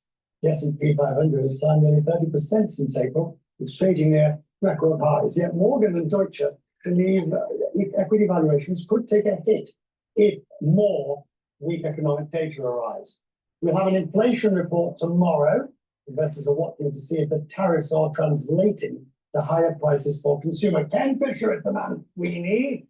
Ken is the founder of Fisher Investments, joins me now. First of all, I mean, a correction is always around the corner somewhere by somehow. Are you looking at a correction potentially? First, Richard, thanks for having me. Always great to be with you. No one has ever consistently been able. I have a pet peeve with this Fisher guy. All right, he's the one that started Fisher Investments. Watch very closely on how he talks. He uses his hands like he's putting you into a trance. Right? Now I'm going to zoom in on this. All right, but I've never trusted this guy ever. This Fisher guy. Okay. Predict corrections. Corrections come at any time for any reason or no reason at all, and they are often just like somebody yelling fire for no reason in a crowded movie theater. It's all about sentiment and scare, and they tend to come and go pretty quick. That's different than a bear market, and my advice is to ignore such warnings. Well, yes, okay. He isn't moving it. Right when I call him off on it, he's not moving his damn hands. Sort of have to take advantage. You know, the position of when to sell is always difficult, particularly if you think that the market is going to go down. You could be facing taxes. You know, you don't want to create a taxable event unnecessarily, but at the same time, you do want to protect gains that you've made. So how does one balance that?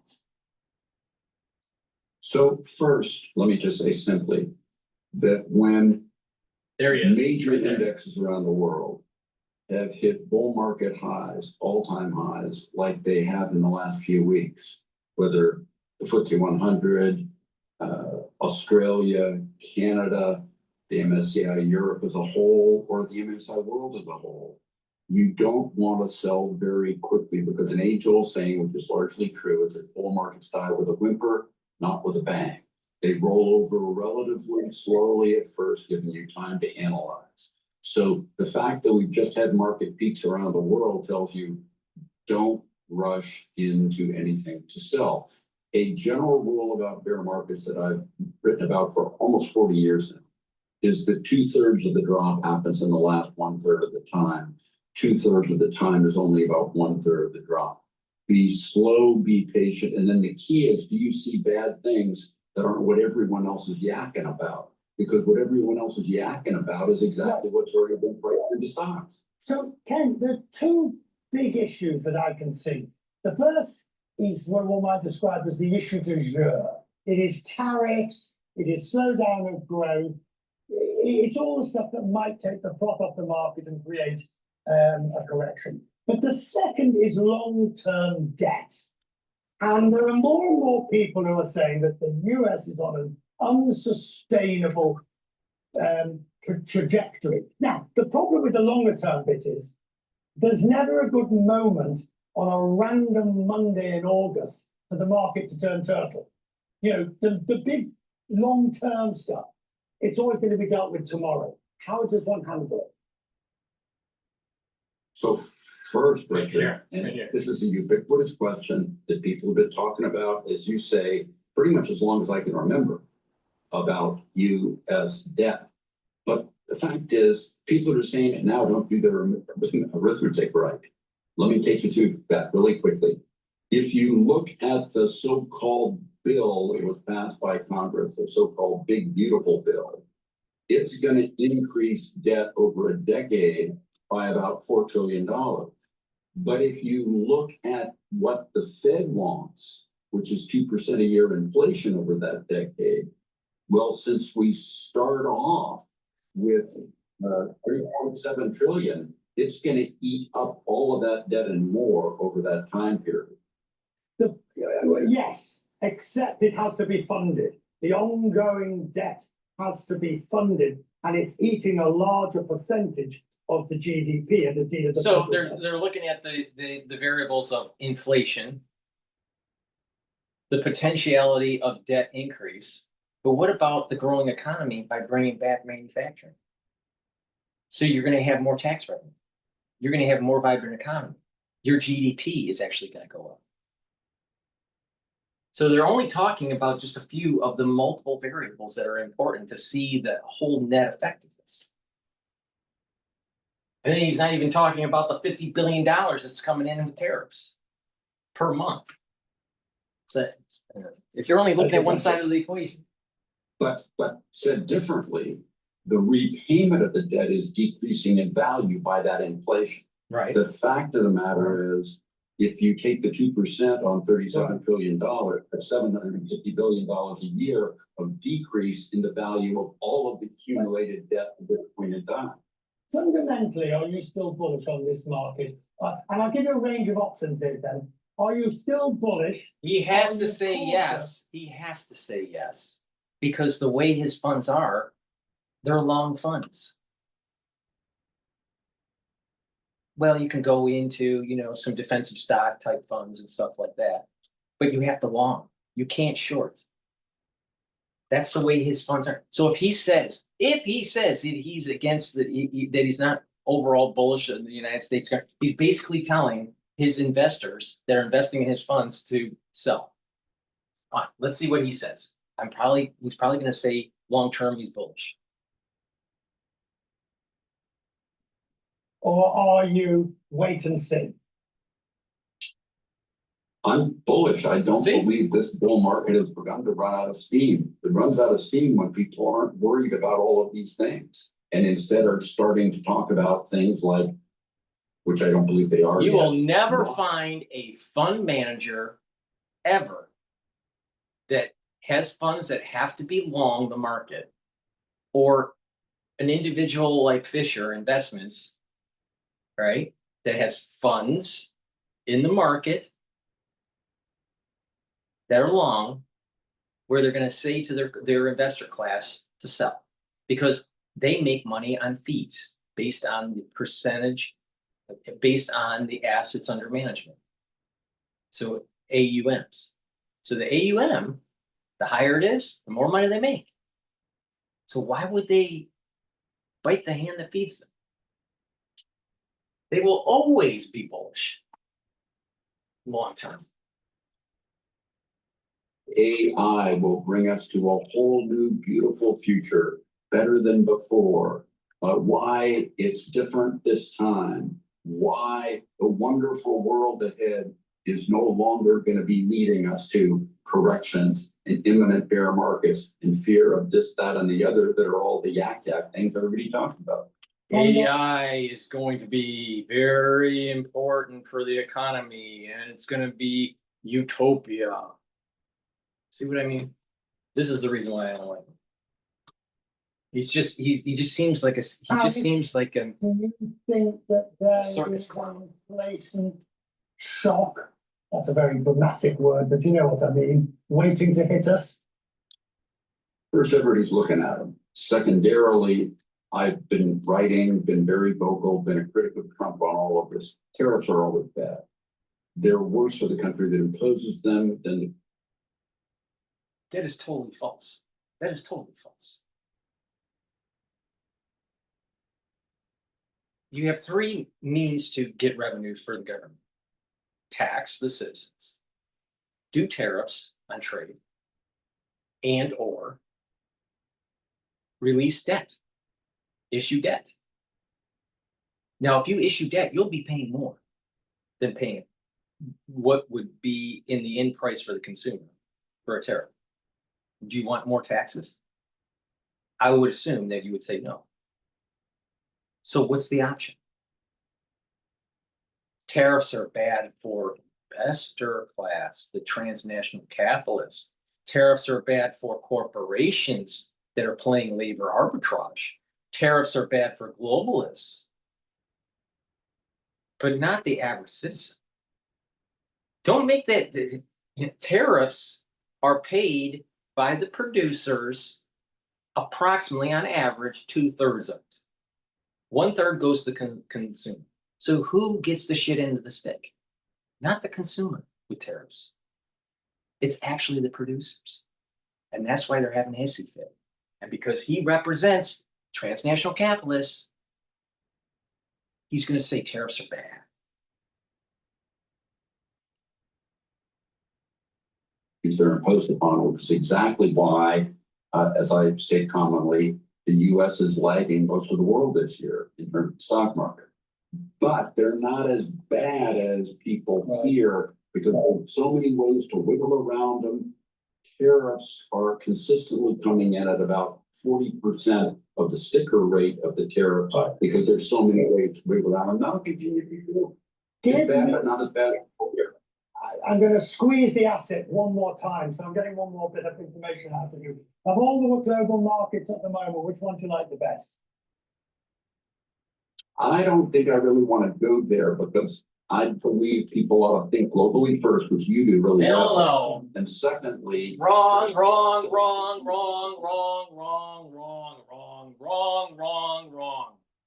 Don't bet against America. The ones that did, and they moved their money to Europe and to Asia, did not benefit from the mean reversion that he was talking about at the very beginning of the video.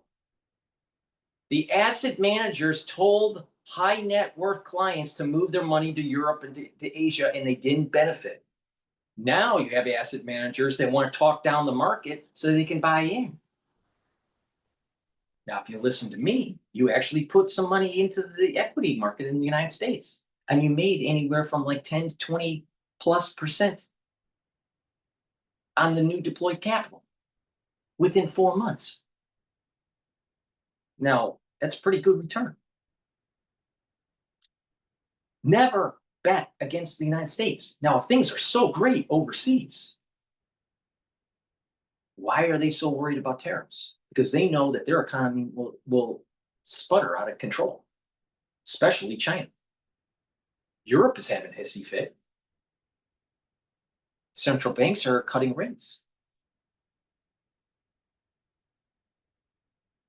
They're not as stable as he's saying they are. Don't bet, I'm telling you, don't bet against the United States. You're going to be hurt. You're going to be hurt. This guy's a clown. He's a clown. World this year, I mean, Spain's at all-time highs just recently. Canada, Australia, you can go on, and I think people ought to think about all of that because you Canada? Let me get this straight. He's saying invest in Canada, but not in the United States.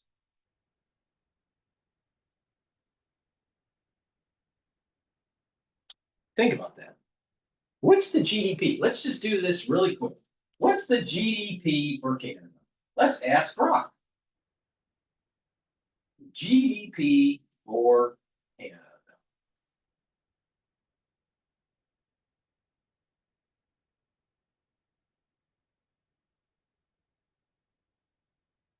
The GDP, the nominal GDP for Canada was at $2.24 trillion. Doge was trying to find $2 trillion of savings in our government budget, in our government wasteful spending. So he's saying that a country that has like 23 trillion GDP, maybe it's 24 trillion, I'm not sure what the number is for the United States now, compared to a 2.24 trillion that Canada has? Really? Which one has more economic vibrance? Which one has more diversification? Which one has more momentum? Because momentum is about the speed and the mass. The United States has much more momentum because of the size. So he's saying invest in Canada, but don't invest in the United States. Yet Canada is having his fit when Trump says, I'm going to slap taxes on you. So Fisher Investments is saying, be bullish on maple syrup, but don't be bullish on the semiconductor industry in Texas. Meanwhile, he's broadcasting in Texas when he's taking his questions from Quest. This guy's a clown. Clown. One, you're taking way too big a risk. Ken, it's a treat and a pleasure and an honor for us to have you on the program. And I'm always grateful for Thank you. Fine time to join us. Thank you. Another clown. Listen, I didn't hire a team. Treasury Secretary Scott Bessent suggesting overnight that the Fed should be open to cutting rates by 50 basis points. All right, let's go to Bloomberg here. Reporting on the Bloomberg terminal, noting that one-year inflation expectations are still for inflation to be above 3% over the next 12 months, but then plummet back down to around 2.5% for CPI in a year's time. So, everyone's still thinking that this is very temporary. Right, but Ira, if it's not really showing up in the CPI inflation report, where do you expect to see the impact of tariffs actually be shown? It's not gonna. That's the whole point, honey. It's only 1/3. You buy a $1,000, $1,500 laptop from Asia. Guess what? You're gonna spend $1,625. You're only gonna be affected by 1/3 of the consumer prices are, but you could wind up seeing margin contraction. So one of the things our equity team here at Bloomberg Intelligence is talking about is the difference between PPI and CPI, because that often is a driver of margins in over the course of a couple of quarters. So watch tomorrow's number, and we'll have to compare core goods prices and PPI versus core goods prices and CPI, and see if there's a widening gap there or a narrowing gap. And if it's if it's a narrowing gap, then that means that margins are going to. If margins are going down for the corporations, this is proving my point. If margins are going down faster than the consumer price, if the consumer, let's compare it based on cost instead of margins. PPI, all right, let's say is going up faster than CPI. Then what that is suggesting is either there's a lag or that there's margin compression with those companies. And this is the point that I've been making. Tariffs hurt the producer, not the consumer. Especially if you can move to a different producer because of competition. So there's going to be price battles between different companies within an industry. So if you can play that arbitrage between these different producers, even in a tariff era, you're going to benefit as a consumer because they don't want to lose market share. This is proving my point. So will tariffs affect someone? Yeah. But 2/3 of it are the producers. 1/3 is the actual one that's building it. 1/3, the actual company that's selling it to the end user. And 1/3 to the consumer. But don't think that the consumer is going to take the whole tariff. It's not. The whole reason why they are using the labor arbitrage is because of regulatory issues. The regulatory regime in these countries are relaxed. The labor costs are much cheaper compared to the United States. So they can jack up the margins. There were people in China that were doing these TikTok videos saying a handbag that they've been selling for $3,000 only costs $300 or $400 to make. And they just slap on a label and voila, you're spending $3,800. Nike has a very high margin for their shoes. Apple sells their iPhones for hundreds of dollars. You know, some of these iPhones are selling for $800, $900, $1,000. To make an iPhone is less than $100. It's about the margin. And believe me, Apple can absorb the margin. But the shareholders don't, the transnational capitalists, the shareholders, the companies, they don't want to hear that. Because they need to increase their revenues. They need to increase their margins. They need to increase the bottom line. The earnings per share so that you have continually rising stock. Well, there's going to be a large force factor that forces these companies to go and look for cheaper labor.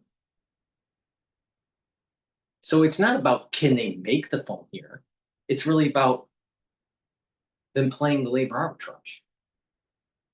And what's supposed to equalize this is tariffs, because these other countries aren't buying American goods because they're all about producing and not consuming. Case in point, look at what's happening in China.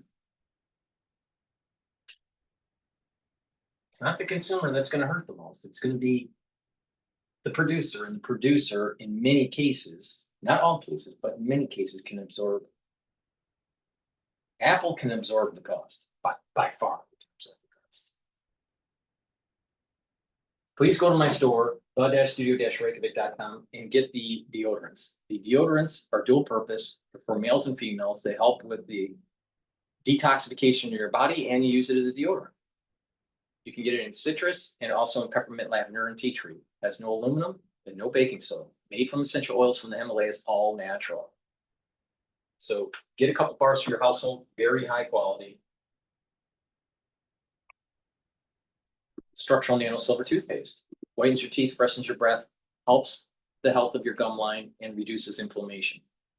please go to my store and get a few tubes of this toothpaste. Very high quality, the best toothpaste that you're gonna be able to buy.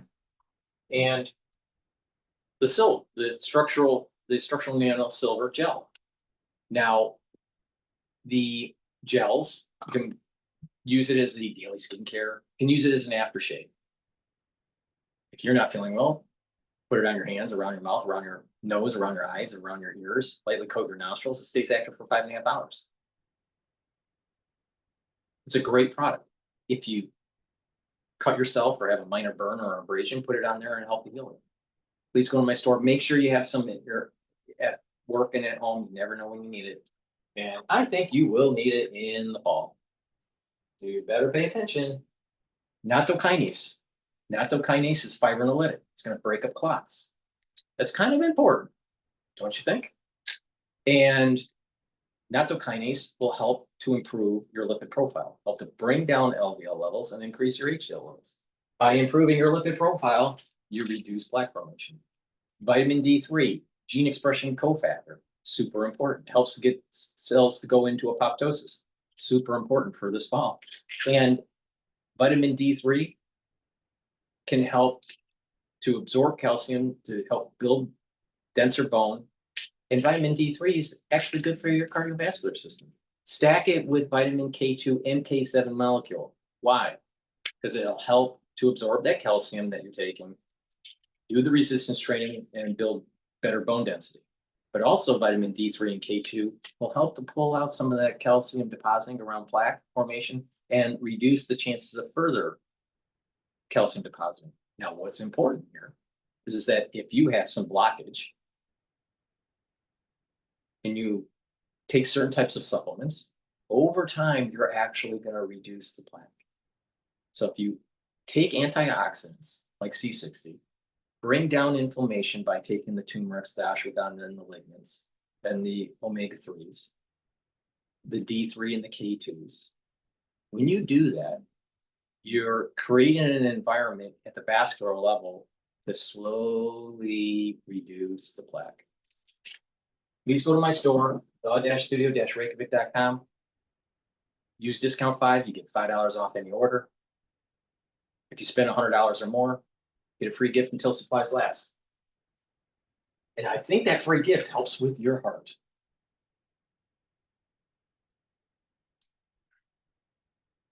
Out of that is we're doing, as farmers, a phenomenal job producing food for our growing world. We might have a record crop this year. In the United States, I mean, a lot of people forget this. We have the cheapest, safest, most abundant food supply in the world. So, I mean, from that respect, farmers are doing great, but yeah, financially, not the best right now. Brian, are tariffs filtering into any of those increases in costs that you're seeing that you just cited? Not a lot, but I mean, there's so much going on with this whole trade thing. One day markets go way up, the next day they go down. So it's more impact on the markets in the short term. But as far as our costs, the biggest thing would be some crop protection products, maybe up just a little bit because of that, but not much. Fertilizer is really the biggest thing right now that's gone up a lot. But I mean, honestly, we source a lot of the phosphorus right from here in the United States. And we're at not record high or anything, but it's really high, especially in relation to the corn price right now. So no, tariffs haven't had an enormous impact to date, but obviously we as farmers are very concerned about international trade. It has a huge impact on our commodity prices. Brian, Matt from New Jersey mails in with a simple question: till or no till? I have no idea what that means, but I suspect you do.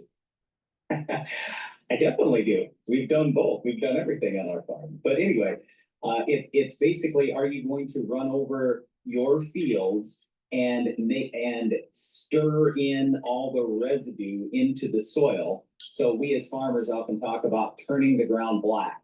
So basically tilling under, working under that residue that we have. And so years ago, we had no other way to control weeds, insects, or diseases other than with tillage. Oh, and prepare a good seed bed too. Thanks to modern technology, we don't have to do tillage. But the advantage to doing tillage is the soil warms up more quickly. The disadvantage is it's going to be more prone to erosion. Now, one of the things that concerns a lot of just non-farmers out there is they get worried about pesticides. And I would say, yeah, when we reduce tillage, we have to use more pesticides. But the good news is a lot of the dangerous pesticides, they're off the market today. A lot of things we're using now are what we call more natural alternatives. So for example, the most popular herbicide in the United States, or one of the most, it comes from a tree. The most popular insecticide, it comes from the chrysanthemum flower. So we've got a lot of these things where they're derived from nature, much, much safer to human beings. And I feel great because we work with these things every day. People talk about safety to food and everything else. Well, don't forget, as farmers, we're the ones who have to work with pesticides. So we're not doing dumb things. We're not using products that are super crazy dangerous or anything like that. Just a lot of misconceptions out there. Are there any concerns in terms of changes in the climate? Is that affecting you at all as a US farmer? No, we believe what's going on with climate is mainly cyclical, but I will say this. I'm from South Dakota. My dad was originally a farmer from Iowa 50 years ago, moved here. And at that time, they weren't really raising a lot of summer crops. And what I mean by that is crops that grow all through the summer and all into the fall. There was a lot of small grain that was produced. Those are spring crops, and they get harvested in the middle of the summer. So then there was nothing growing for a while.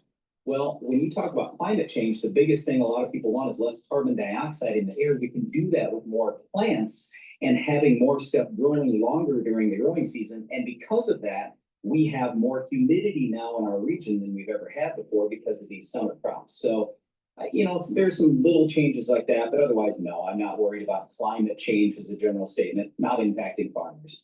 Brian, your top line obviously has depended a large part on just kind of where commodity prices are, not much you can do there. How about on the cost side? How's the cost of running your farm and for the average US farmer, how's that kind of changed over the years?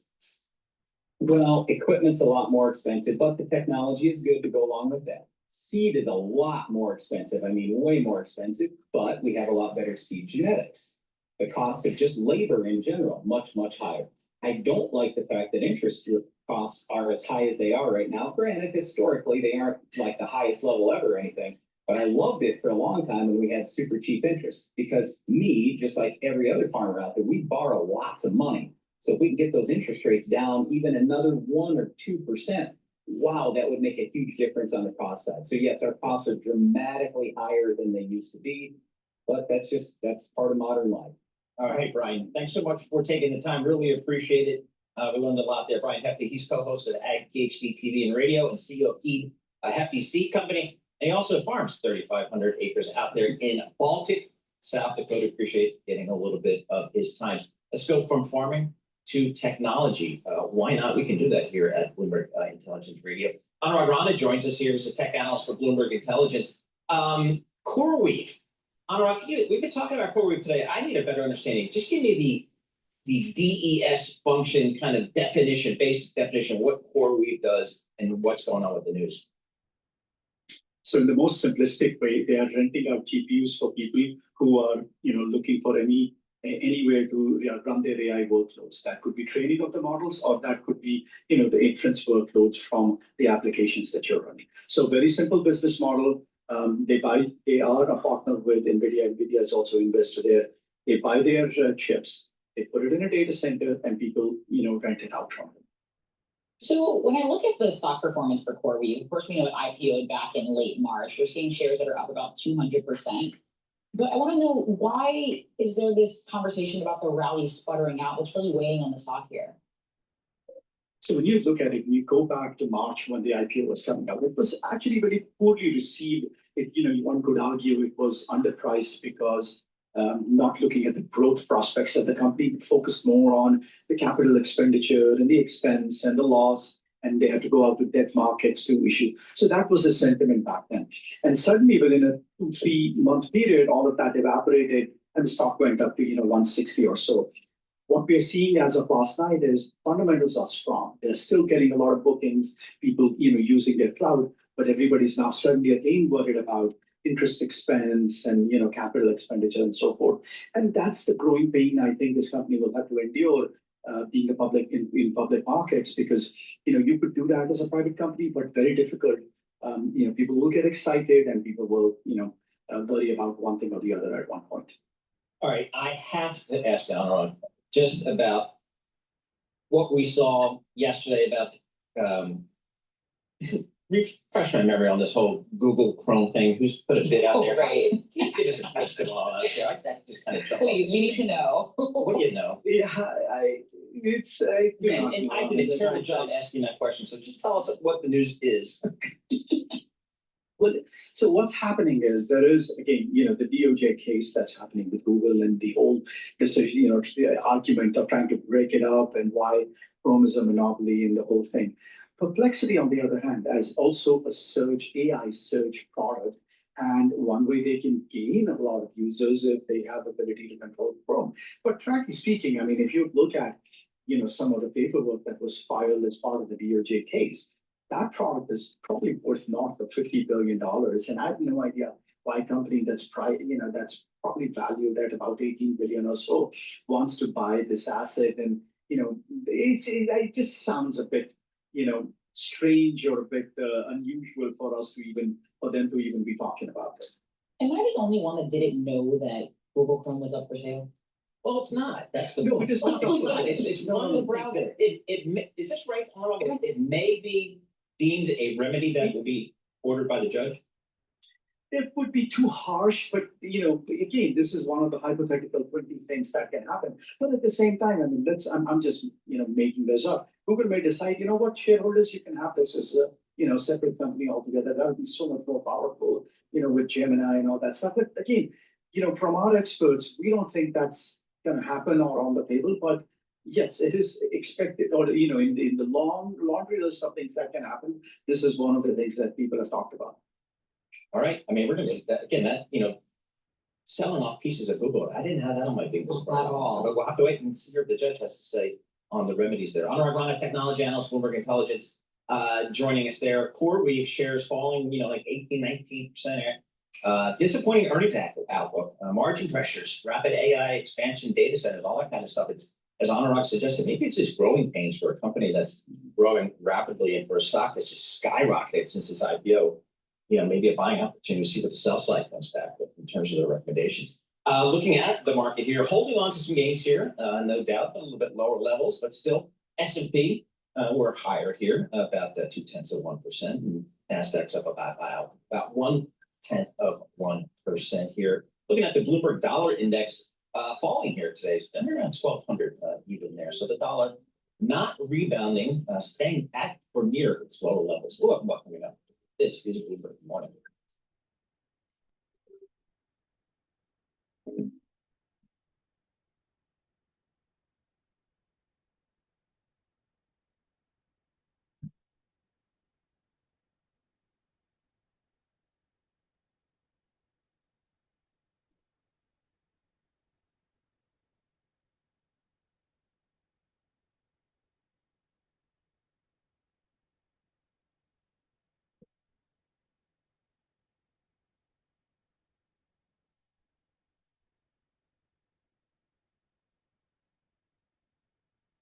All right, Trump is talking at the Kennedy Center.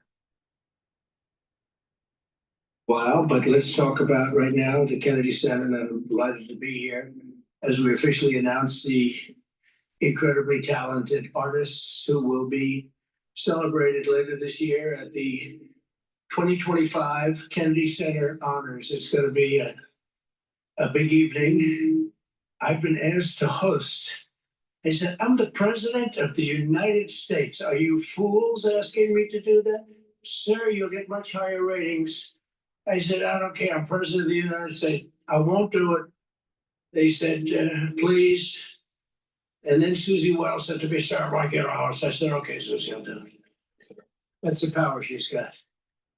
But I just, so I have agreed to host. Do you believe what I have to do? And I didn't want to do it, okay? They're going to say, he insisted. I did not insist. But I think it will be quite successful, actually. It's been a long time. I used to host the Apprentice finales, and we did rather well with that.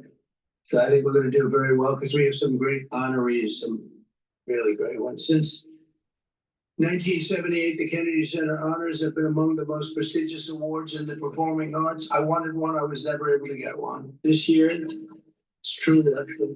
I would have taken it if they would have called me. I waited and waited and waited. And I said, the hell with it. I'll become chairman. But I'll give myself an honor. Maybe I'm gonna honor, next year we'll honor Trump, okay? This year, the board has selected a truly exceptional class of honorees. I mean, really exceptional. First is country music star, actor, and producer George Strait.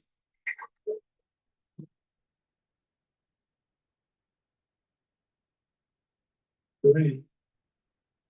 Over an extraordinary 4-decade career, George has sold more than 120 million records worldwide, amassed 60 #1 hits, wow, and produced 33 platinum certified albums, more than any other living American. That is amazing. He's believed by millions of people to just be as good as you can get, and he's beloved by hundreds of millions of people all over the world. He's really something, and they call him the king of country, and we know him very well, George Strait. Yes. Oh, it looks nice. You're a good-looking guy. I hope he still looks like that. Second is actor, singer, philanthropist, and star of the Broadway stage. One of my favorite talents. I think he's one of the greatest talents I've ever actually seen. I've always said, and just so we don't get in trouble, I say among the greatest artists in the world are the Broadway London actors back and forth. That's all they want to do is they want to do Broadway and they want to do London. They want to do 8 shows a week, including matinee on Wednesday. And if you said make a movie, they can't even think about it. If you say go on television, they don't want to, all they want to do is be on the stage, the live stage, and it's amazing. But I've always said that the most talented people. And this man may be the most of all. Michael Crawford is being honored. Michael was born in England in 1942. He made his Broadway debut in 1967. I was there. I shouldn't say that, but I was there. Seems like a long time ago. And he became an international sensation in the 1980s for his original portrayal of the Phantom. Let's go to CNN. Hello, my name is Alexander Yermak. Until 2022, I was a musician, and now I am a soldier. In this war, I meet the best people. The Trump administration is now taking on the Smithsonian, ordering a wide-ranging review of current and scheduled exhibitions at this iconic institution. They're taking a look at everything, it appears. The exhibits themselves, the text on museum walls, what appears on websites and on social media.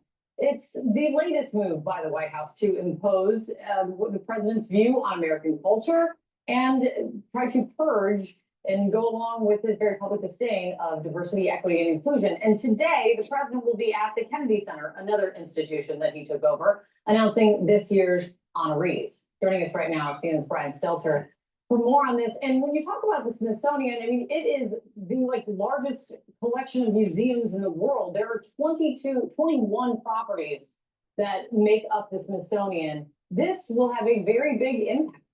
What are you hearing about or seeing about how they'll go about this review? Yeah, there's an overarching question here for all the viewers watching at home. Do you want Trump White House political appointees, political aides, setting the tone and the content and the framing of museums? When he was living in New York, he now lives in New Jersey, I believe, maybe upstate New York, but I think it's New Jersey. When he was living in New York, I actually personally know his landlord. Small world. Exhibits. You know, that is the question on the table here, because this White House letter yesterday from a trio of political appointees and aides says that they will undergo a content review and they will take a very close look at 8 of the museums to begin with. We can put on the screen 8 of the 21 museums that will be examined first. These include the National Museum of African American History and Culture and some of the other very big famous museums along the National Mall in Washington, D.C. These White House aides say they will be looking for content that they want it to be, they say, historically accurate, uplifting, and inclusive. portraying America's heritage. They say they're going to look for opportunities to make, quote, content corrections where necessary, replacing divisive or ideologically driven language with unifying and historically accurate language. Of course, who decides what's historically accurate? Historically, that would be researchers. That would be, folks at the Smithsonian who've been doing this their entire lives. So whether you believe the White House should have this role or not, it's in the eye of the beholder. Some would look at this and say, yeah, what's the big deal? Others would say, this sounds like a Stalinist purge. It sounds like something out of history books about regimes trying to control information. And what we do know about the last 6 or 7 months is that Trump and his aides are trying to exert more control over information in all sorts of ways. But there is an important note here about the Smithsonian storyline. The Smithsonian is not a part of the executive branch. It is not an agency under Trump's direct thumbprint. Courts have held it's not an agency of the government because it was established by Congress, it's funded by Congress, and it has its own board.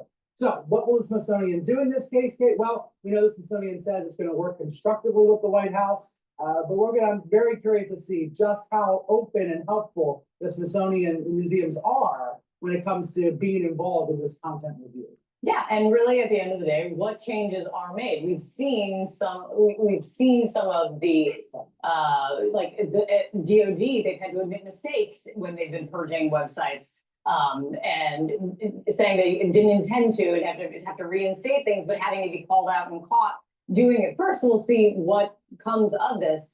Joining us now, CNN political commentators Karen Finney and Shermichael Singleton to walk through some of this. Good morning to both of you. Shermichael, I want to start with you on this White House review of the Smithsonian museums and exhibits to, in their words, ensure alignments with President Trump's directive.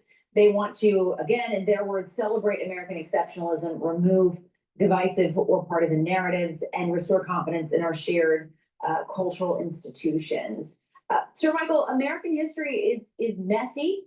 I think on our best days, you hope we wake up and do it better the next day, but all of that is there for us to learn about. And if you start to mess with that, does it not start to feel a little like 1984? Well, I mean, I wasn't born in 1984, so I don't know. George Orwell, yeah. I just had to add a little humor to this very serious conversation. Look, as you pointed out, history is ripped with some abhorrent aspects of it, and then you have a lot of triumphs, right? And I think the question for the average person is, how much of both of those things do you consider in one's personal assessment about where we are today? Some individuals have long argued this isn't really a new thought process, that, well, we probably shouldn't focus so much on the abhorrent part, but focus more so on the innovations. And then there are others who would argue, well, you can't overlook or minimize the abhorrent aspects, because clearly you have. Why is it that the liberal agenda always wants to shine a light on the racial divide or citizen divide, and not so much on the technology, not so much on making America a place of innovation and discovery and exploration? Case in point, look at Obama. Obama basically was gutting exploration, space exploration. I always saw, especially with the liberals in New York, their idea that they cared more about paintings and the Met, right, than they were about getting children into STEM, getting children to be the next big inventor. It was always kind of like, here's a social program. But they cared, these wine and cheese liberals that cared more about paintings than they did about the trajectory of America and the ethos of America. And the ethos is an exploring ethos. We are a country of explorers. We are destined to explore. That's our country. It always has been and always will be. But you have these liberals that they'll look down on the ground, but they don't really look up to the stars, Because they don't have vision. And there's the problem. That's why Trump is doing this. Now, did we have racial tensions and societal tensions throughout American history? Of course we have. We still have some of these tensions, but of course we had these tensions in the past. Now, the question is how much do we want to focus on that? Because in the intelligentsia, what's happening is that the younger generation is being primed to think of oppressor and the oppressed, not a country of exploration. So should we whitewash history? Absolutely not. But we shouldn't focus only on the bad. And we should definitely focus on the future. And that's what I think Trump is focused on. Now, maybe he doesn't articulate it that way. Maybe it's a little bit roughshod, you know, the way he does things. But liberals in general are not builders. Liberals in general aren't explorers. Liberals in general look down, not up. Acknowledge them so that we don't repeat them. I think you're gonna probably ultimately find some folks that are gonna say, hey, we gotta meet ourselves in the middle. We gotta have some middle ground on this. And as Kate was just talking about in the previous segment with Brian Stelter, you have seen in the past couple of months where some officials have attempted to make changes to only come around and say, well, wait a minute here, maybe we went too far. This was a mistake. Let me give you an example. Many blacks, male or female, many blacks want to emulate some sort of sports idol, especially black males, in football or basketball, or a rapper, or be a singer. Is that really being an explorer? Is that really the ethos of exploration? Is that really the ethos of doing big things? So their subculture is like to focus on the pop, right? The pop culture kind of thing, not the ethos of exploration. Or be a talking head on a stupid show like CNN, or be a lawyer. That lawyers aren't exploring. Lawyers aren't like changing society. I mean, where it's pushing the envelope of exploration and discovery. Lawyers go into politics and change laws. Sometimes those laws are for the benefit of society. Some aren't. See my point? Is the liberal mindset is looking down and not up. And they're relatively pessimistic. Oh, we got to have social change. We got to make it more equal.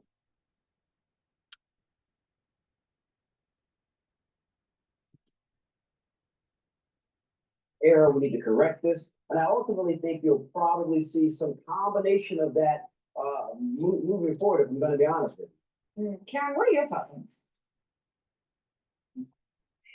Our cars have always had great range and great dynamics. Then to integrate all the functionality that you have in a typical crossover is something that's super important. So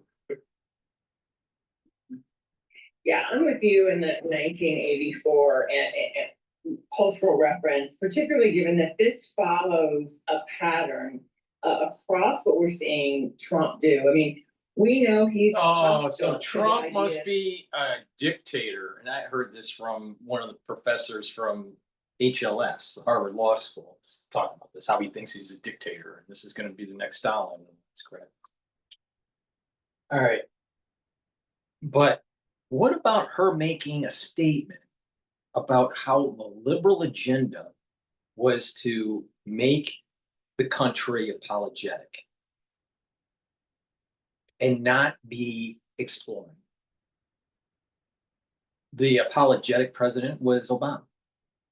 He just went around the whole world and just apologized for everything.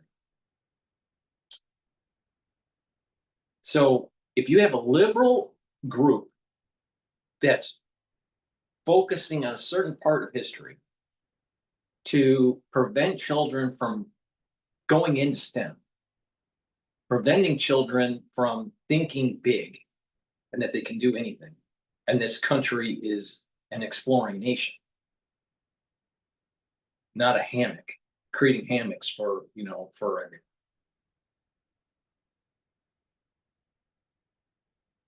Why isn't she saying this? Because it's obvious that this happened in the last 20 years. It's happening in the schools.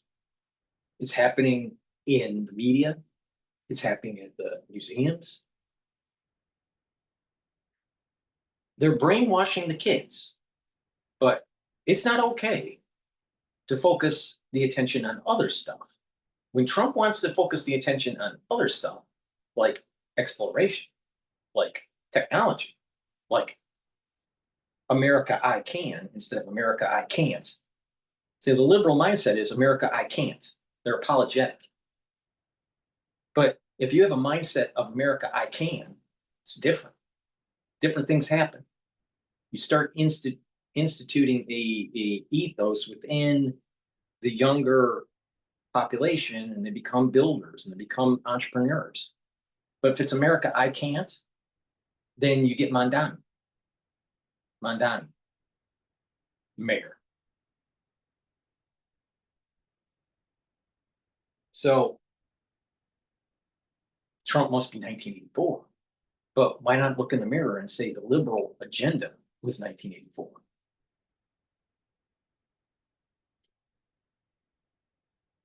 Around diversity, equity, and inclusion, which I would argue represent the best of American values. The idea that, yes, history is messy, but we're constantly trying to get it right and do better.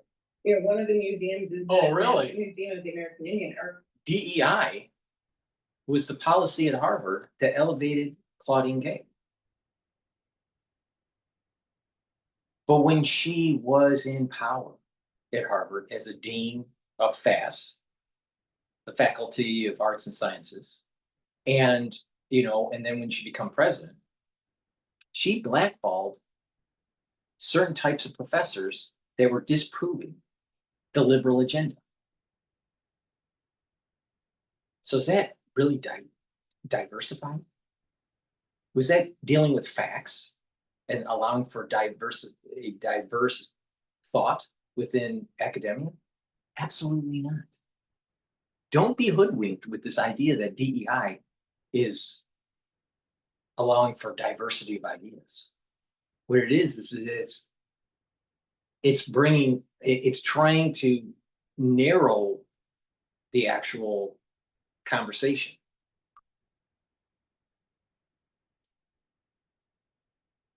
For going last year to a screening of Killers of the Flower Moon, Leonardo DiCaprio, big film, important film about a period in our history that most of us never learned about, but is so vitally important to understanding that what was happening with Native Americans at that part of time in our history. But look, this follows the pattern.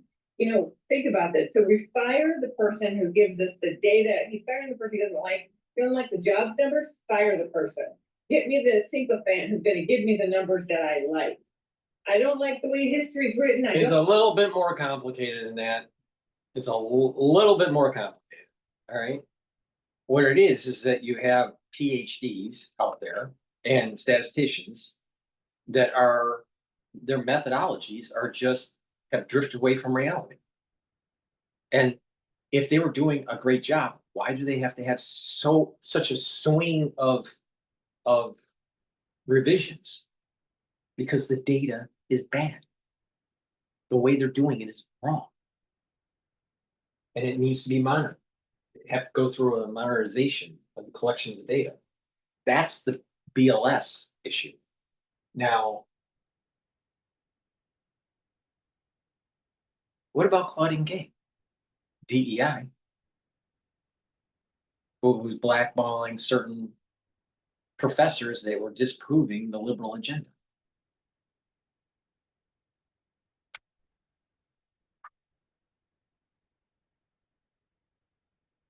She doesn't want to bring that up.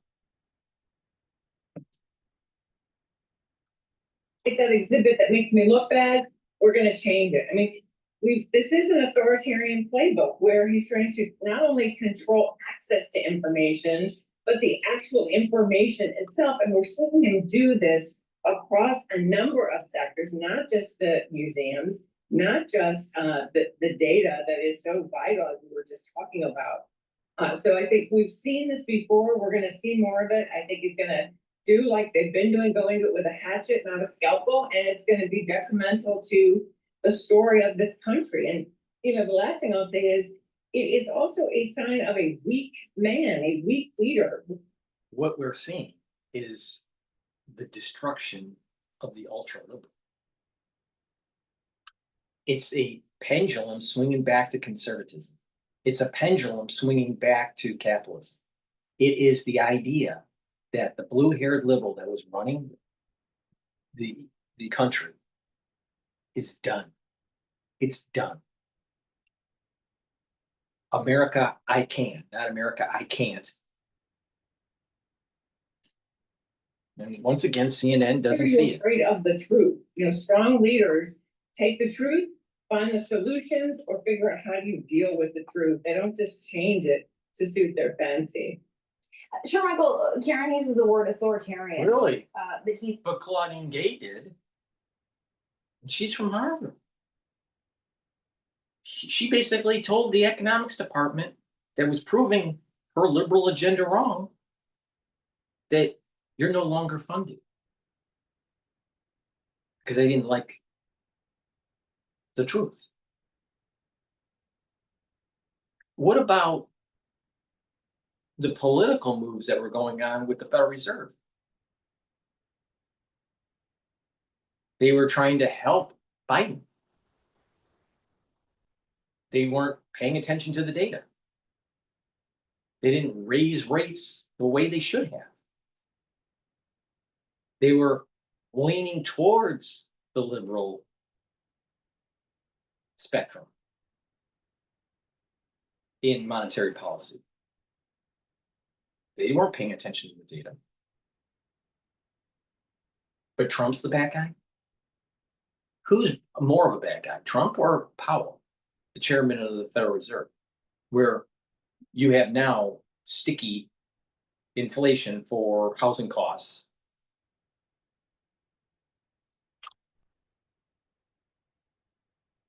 Trump's the bad guy. Yeah. No, I don't think Trump's the bad guy. It's the liberal agenda that is the rot in our society. Going in, making this argument that he's just changing anything he doesn't want. There is the case that we really haven't seen, at least in recent memory, presidents going into museums and trying to change history. What do you say to that framing of it? Yeah, sure. I think other presidents in the past, at least conservative presidents, have opted to. You got the liberals, the blue-haired liberals, telling you that men can have babies, men can be pregnant. Really? Really? That if you're ex-wife for a karyotype, you could just say that you're you know that you could identify as a woman. Really? So they're rewriting biology. Which one's worse? Rewriting God or rewriting the Smithsonian? On again some of the triumphs that we have seen in American history, whether that's on race or gender or even class for that matter. And I think that the president is attempting to do that, but perhaps not in the traditional way that other presidents in the past have. And so again, I would agree with Karen that you certainly don't want to erase history. You can't erase it. The story is what the story is, the good, bad, and the ugly. But I would posit this position. How much of the past do we focus on, and how much of the triumphs and where we're headed do we focus on? I would argue it has to be a combination of the two, but again, there are some others who would say, well, sure, Michael, I get the past, but I think we got to move on if we're going to get better. And then again, I think there are others who would say, well, yeah, we should move on, but you have to learn from the things that we've gone through in order to move on. And so again, I see it as a mixed bag.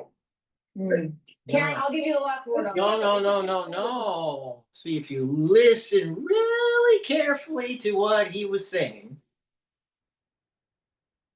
it's the liberals, especially the ones that are promoting reparations.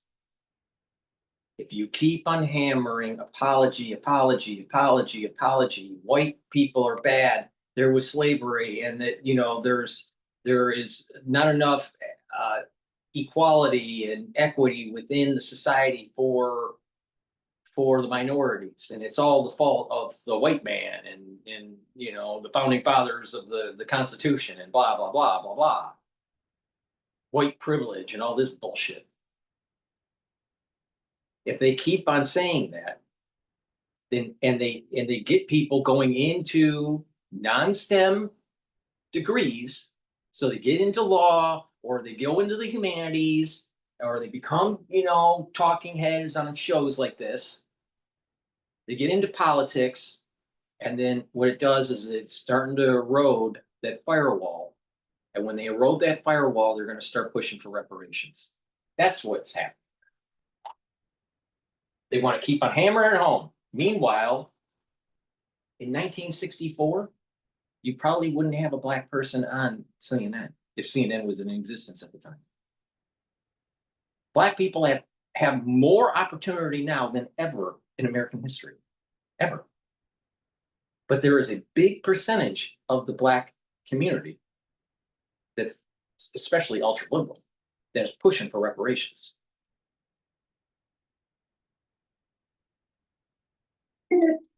Sorry, in America, the whole idea of America is that it should all be out there and each one of us can decide for ourselves what's the part we're going to focus on. The point is the information should be available. We shouldn't be afraid of things that might be painful. That was why we literally were founded. I totally agree with that. We should not whitewash it, but you shouldn't have an institution like the Smithsonian that is focused on certain things and not others. If you're going to do the focus, you got to show both sides. You have to show equal. The ethos of this country is forward-looking exploration. That has been always the ethos from the beginning of the explorers and the pilgrims and the ones that traverse the oceans. It has always been find the land, do the beachhead, and expand.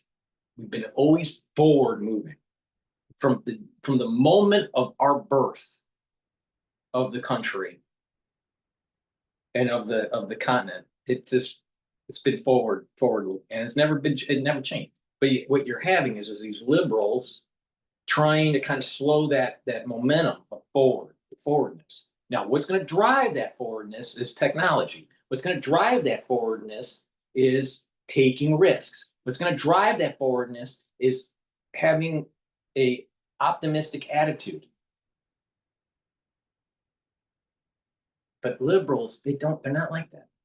They're looking at, oh, this is the way the system is right now. How can we divide it out and hand it to special interests?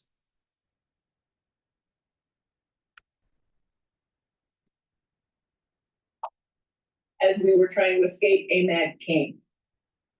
Right, Karen Finney. You probably know Vistaprint for business cards because we printed them for millions of small businesses over the past 25 years. All right, let's listen in to Trump. He's taking questions.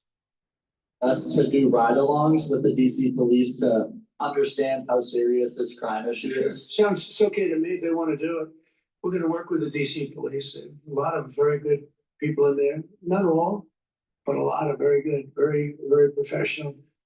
And, we have a big force. I think they said 3,500. They're always asking the mayor, who's a very nice woman, I got to do the job. We've worked with the mayor for 6 months, and she's been here for many years.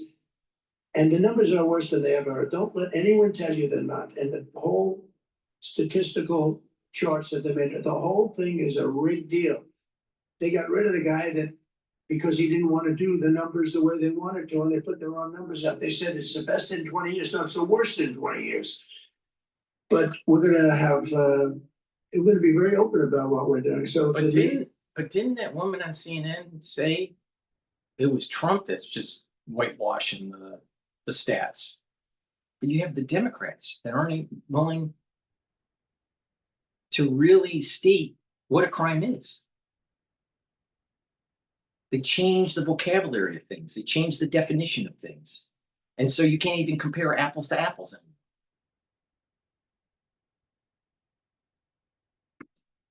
The liberals are the problem. Well, it's the Democrats want it because the Democrats have, about 95% in this little area. Even I didn't get it very much. They want that. They want to pick up 2 senators, and that's not going to happen. It's not going to happen. And that's the least of the reasons why, by the way, but that's one of the reasons why. What we want to do is make Washington, D.C. the greatest, most beautiful, safest capital anywhere in the world. And that's going to happen. I mentioned the word bones before. The bones here, we have the greatest bones. When you look at that Supreme Court building, I think it's one of the most beautiful buildings. When you look at some of the buildings here, it's so magnificent, and everything's good, but it's just dirty and not properly maintained. It's not taken care of. Potholes in the roads. All of it's going to happen very quickly. We're going to seek a relatively small amount of money to fix up, and we're going to put it out to bid. We have great contractors here, great road builders, and we're not ripping roads apart so they're closed for 4 years as they redo the concrete bases. And you don't need that. We need a beautiful topping by a very talented asphalt type person, somebody that does the job. We go out, when I get contractors, I use great contractors. And to me, a great contractor is a very special, like a great surgeon, like a great teacher, like a great nurse. A great contractor is very important. We'll only use the best. And when you put a coat of asphalt on that 2 inches of asphalt, 3 inches of asphalt, it looks brand new. You take all the garbage off. They reseed it, as we call it, or different names, but they take the bad stuff off and they put the good stuff down. It takes not a long period of time. A matter of a few days, you'll have a beautiful, magnificent road.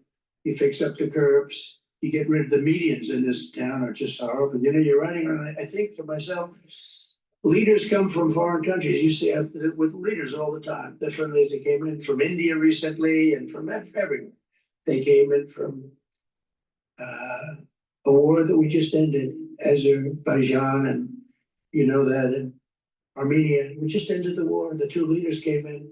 One of them said, "My country looks better.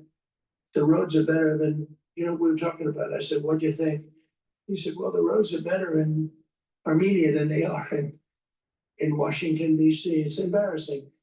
And I was asked at the last press conference, they said to me, "How important is it you're doing?" And that is emblematic of what's going on in many areas of the country. Not just the physical, but also the mentalness of the liberal agenda. Liberals destroy. Liberals are destroying the cities. Liberals are destroying the mindset of the young. Liberals are destroying businesses. Liberals are bad for the country.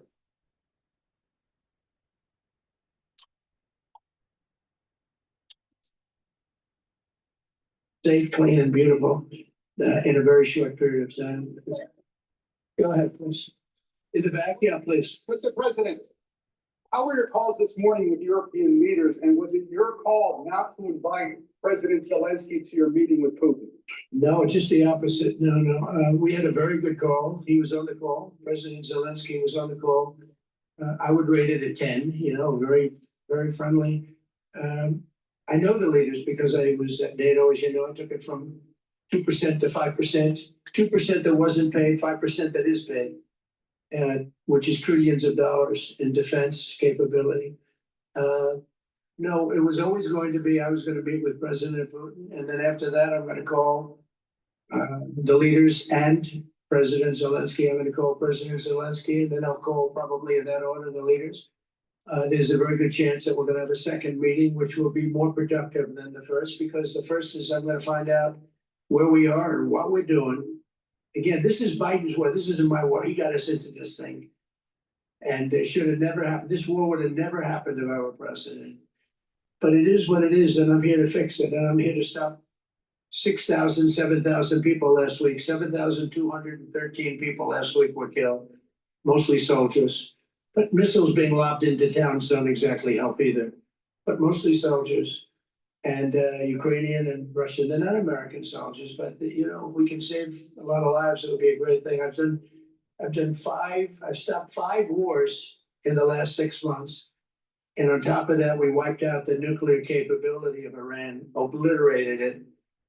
It's turned out to be a correct word, by the way, because you know, some of the press said, well, maybe it wasn't obliteration. It was obliteration. We're gonna meet with, I would say the second meeting.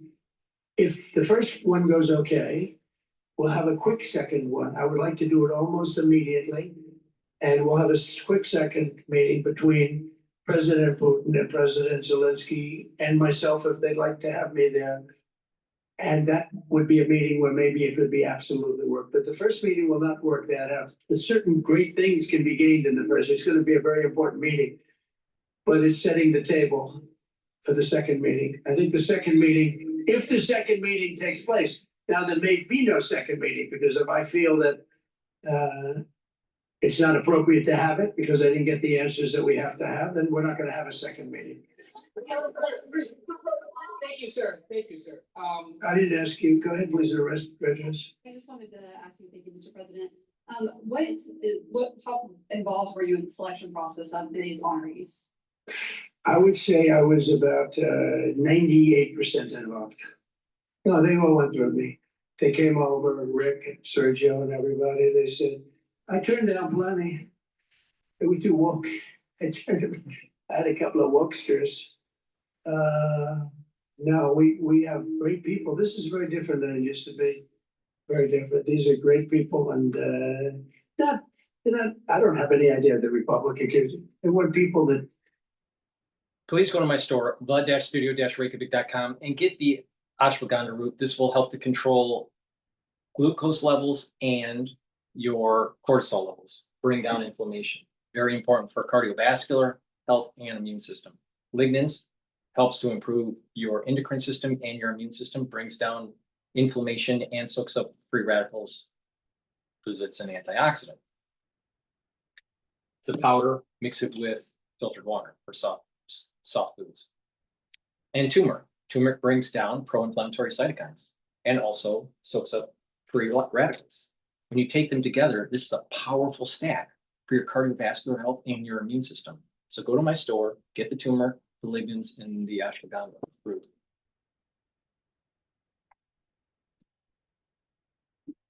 The auctioneers selling those materials back. Are you finishing building the wall? Well, I built hundreds of miles of wall, and I was getting very close. I actually finished the wall, but then I added another 200 miles because when you do the original wall that I said I was going to build, which I got built, and I got it to the specifications of the Border Patrol and ICE, they wanted steel, they wanted concrete inside, they wanted rebar inside that, they wanted it to have wires. We have the walls are wired for, you know, all of the internet stuff and security things. And we built it hundreds of miles. We did great. That's one of the reasons even now we're able to have such good numbers at zero, essentially very little people coming in. But Biden, I ordered for another 200 miles. I was going to do another 200 because it's the way it is. And we're all set to do it. Then we had the bad election result, the horrible, what happened to our country, what they've allowed to happen to our country. And we are taking now that wall back. They sold the wall. Now, this is expensive stuff. Hardened steel, very expensive. 9,000 pound concrete and rebar. Rebar is very expensive. The hardest rebar. No, it's very hard to cut. You have different materials. It's very hard to cut because they cut it down if they can. It's very hard to cut. And Biden sold it for pennies on the dollar 3 cents on the dollar, 4 cents on the dollar. He sold it. And I said, these guys really don't want, that was when I first realized, when I saw the wall was being put up, because we could have finished the rest of the wall in about 4 weeks, anywhere from 3 to 4 weeks. It was all set to go. It was laying down. Because they need a porous border to get more Democratic seats. See, if you have a census that's counting illegal immigrants, then you get more power in Congress. If you have more people going into, more illegals going into your school system, you get more money for those elementary schools, those grade schools, because it's based on pupil head count. If you get amnesty for the illegal immigrants in these sanctuary states, guess what? You stop the bleeding of your population and you maintain control in Congress. The Democratic Party has to have a porous border to survive.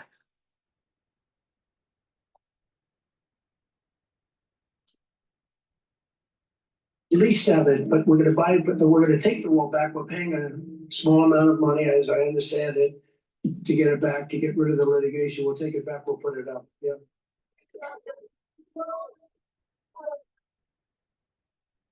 Go ahead in the back, please.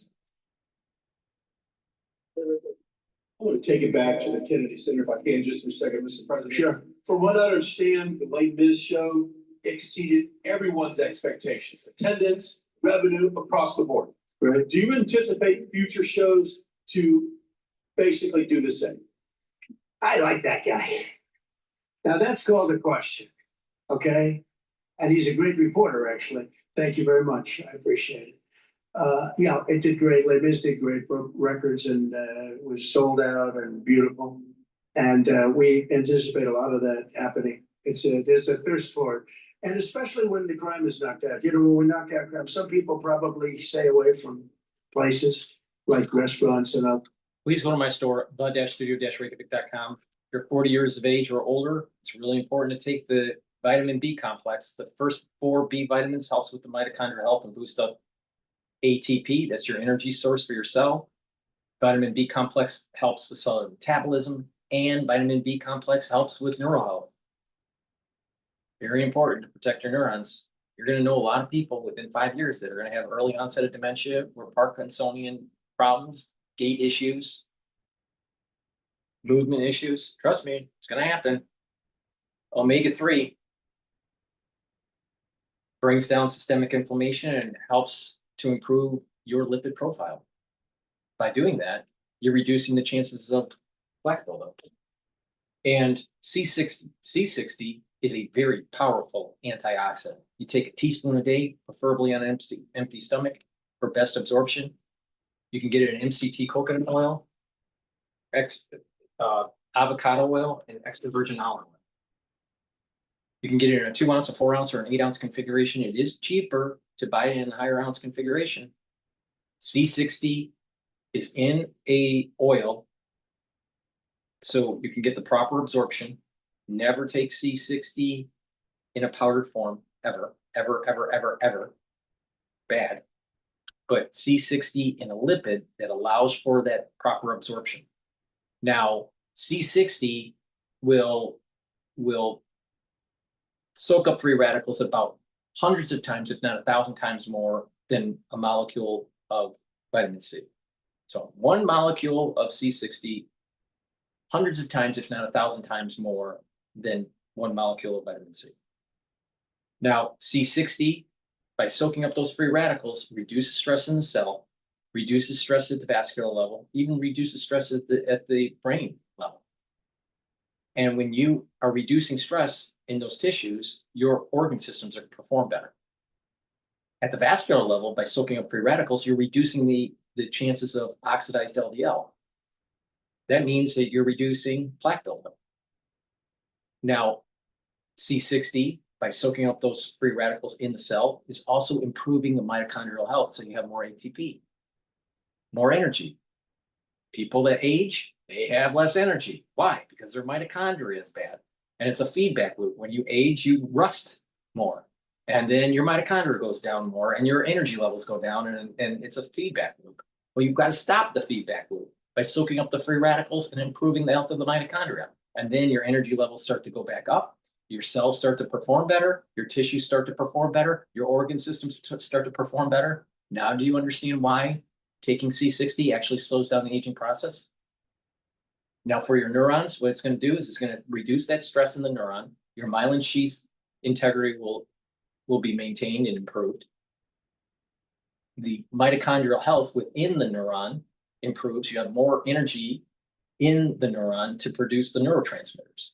So you have that positive neuroplasticity, so you think faster. You have better memory. You have better motor coordination. And it's really important to stimulate your body by doing resistance training and cardio and balancing exercises and stretching exercises to stimulate those nerves and improve those connections, especially for that cerebellum. And with better blood flow, you're creating a microenvironment for this positive neuroplasticity. So go to my store, the-studio-reykjavik.com, take the C60. It's going to help improve your immune system, your endocrine system, brain function. Lots of different systems are going to be performed. Lots of people start noticing better eyesight. So please go to my store, the-studio-reykjavik.com, get the C60. Again, you can get it in a 2 ounce, a 4 ounce, or an 8 ounce configuration. Take a teaspoon a day, every day. I've been taking it since 2016. This is the reason why I look much better than Alex Jones. Alex Jones is younger than I am. But Alex Jones looks like he's 15 years older. Now, who do you want to trust? Do you want to trust the supplements that I take and that I offer on my store, and I'm telling you how to stack them and how to apply a holistic approach to your life to slow down the aging process? Or do you want to listen to a bloated, aging conspiracy theorist, aka Alex Jones? Which one would you prefer to support? Which one would you prefer to gracefully age? You want to gracefully age with Alex Jones, or do you want to gracefully age with Dr. Paul Cottrell? It's your choice. Choose wisely. Please go to my store, the-studio-reykjavik.com. That we have to buy. But despite that, we're powering through it, and we have the greatest economy maybe we've ever had. But the housing sector, people aren't able to get good mortgages that pay too much because of Jerome Too Late Powell. He's truly incompetent. And we'll be making another, we put a very good man in temporarily in the one spot because one of the people that was appointed by the Democrats left early. And I heard left because that person wanted lower interest rates, and I heard quit, but I have no idea. I'm sure she won't say that. I'll be naming a new chairman sometime within the next, I think I'll name it a little bit earlier, the new chairman. I'm down to 3 or 4 names, all good, all great. The problem is you name them and then they turn out to be not good. That's happened to me a couple of times. You name somebody, they tell you everything you want to hear, and then they go in and they turn out to be not good. I mean, he told me everything that I thought was appropriate. He turned out to be a stiff, real stiff. But other than that, I think he's done a very good job. Yes. Okay, maybe 1 or 2 more. 1 or 2 more. Yes, sir, please. Go ahead. Mr. President, Scott Bassett. Are you the Treasury Secretary? You don't want me for treasury. I don't know. You look like you could do a good job. Go ahead. Keep my family budget okay. Sir, when you meet with Vladimir Putin Friday in Alaska, yeah, do you believe you can convince him to stop targeting civilians in Ukraine? Well, I'll tell you what, I've had that conversation with him. I've had a lot of good conversations with him. Then I go home and I see that a rocket hit a nursing home or a rocket hit an apartment building and people are laying dead in the street. So I guess the answer to that is no, because I've had this conversation. I want to end the war. It's Biden's war, but I want to end it. I'll be very proud to end this war along with the 5 other wars I ended. But I guess the answer to that is probably no, because I would have had a good conversation with Vladimir. I knew him very well. I got along with him great, actually. We had I had to go through the Russia hoax. And it was actually, it was a strain on the relationship. I actually told him, I said, you know, they got this phony investigation going on, Russia, totally phony, created by Adam Shifty Schiff and Hillary Clinton and the whole group of them. And it made it very dangerous for our country because I was unable to really deal with Russia the way we should have been. I'm looking at Pam because I hope something's going to be done about it. These people put our country at great danger. And Adam Schiff was all made up. It was a hoax. The Mueller report came out. They all hated me. They had 18 Trump haters. And they said I did nothing wrong. They couldn't believe, they couldn't find anything after years of investigation. It was all a hoax. It was a hoax created by the Democrats, but in particular Schiff, Crooked Hillary, the whole group. And now we've learned all the stuff that's come out over the last 2 months is incredible through intelligence. And hopefully something's going to happen with it. These are people that put our country in danger, in real danger. I want to thank you all very much. Thank you very much. Thank you.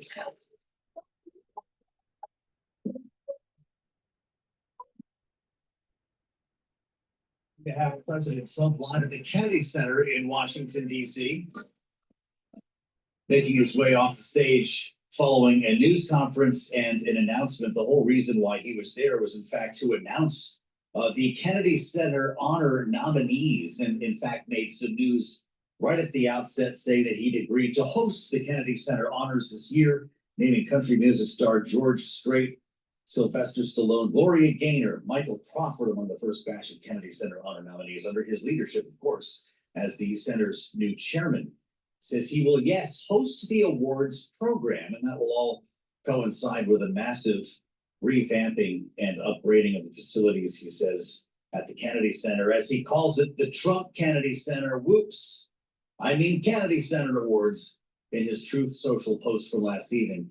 Of course, here at Bloomberg, and welcome, by the way, to the Wednesday edition of Balance of Power. It happens like this a lot at noontime around here. I'm Joe Matthew, and we did learn a lot more about the meeting on Friday. That's something that we want to focus on here with the president looking ahead to the sit-down one-on-one, as it has been described by the White House, with Russia's President Vladimir Putin. A lot of headlines here when it comes to this, saying that he spoke with Volodymyr Zelensky and European leaders earlier this morning. He said he rates the call at 10, and we can get into what they were talking about a little bit when we sit down with Nick Wadhams in a moment. Said very good chance we'll have a second meeting.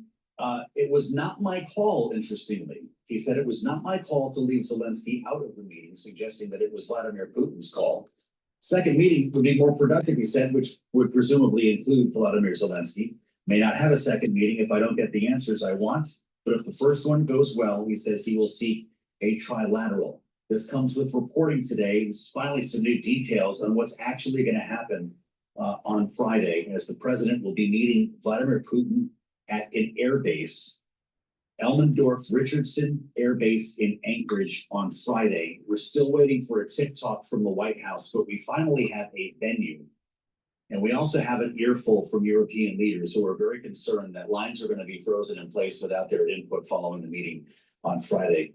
Glad to say Nick Wadhams is with us, and it's been a while. He runs our national security coverage here in Washington. Thanks for coming over. Great to see you now that we've gotten our way through the news conference. How's this going to look? Do these guys get in an airplane hangar? Will there be interpreters?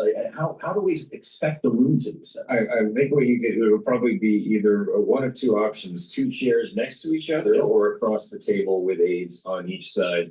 Elmendorf is a pretty big base. They've certainly got sufficient facilities to do this thing. And, you know, the big question we'll be trying to answer is, how long are they going to talk for? You know, is this going to be an all afternoon thing? Is this just going to be a quick meeting?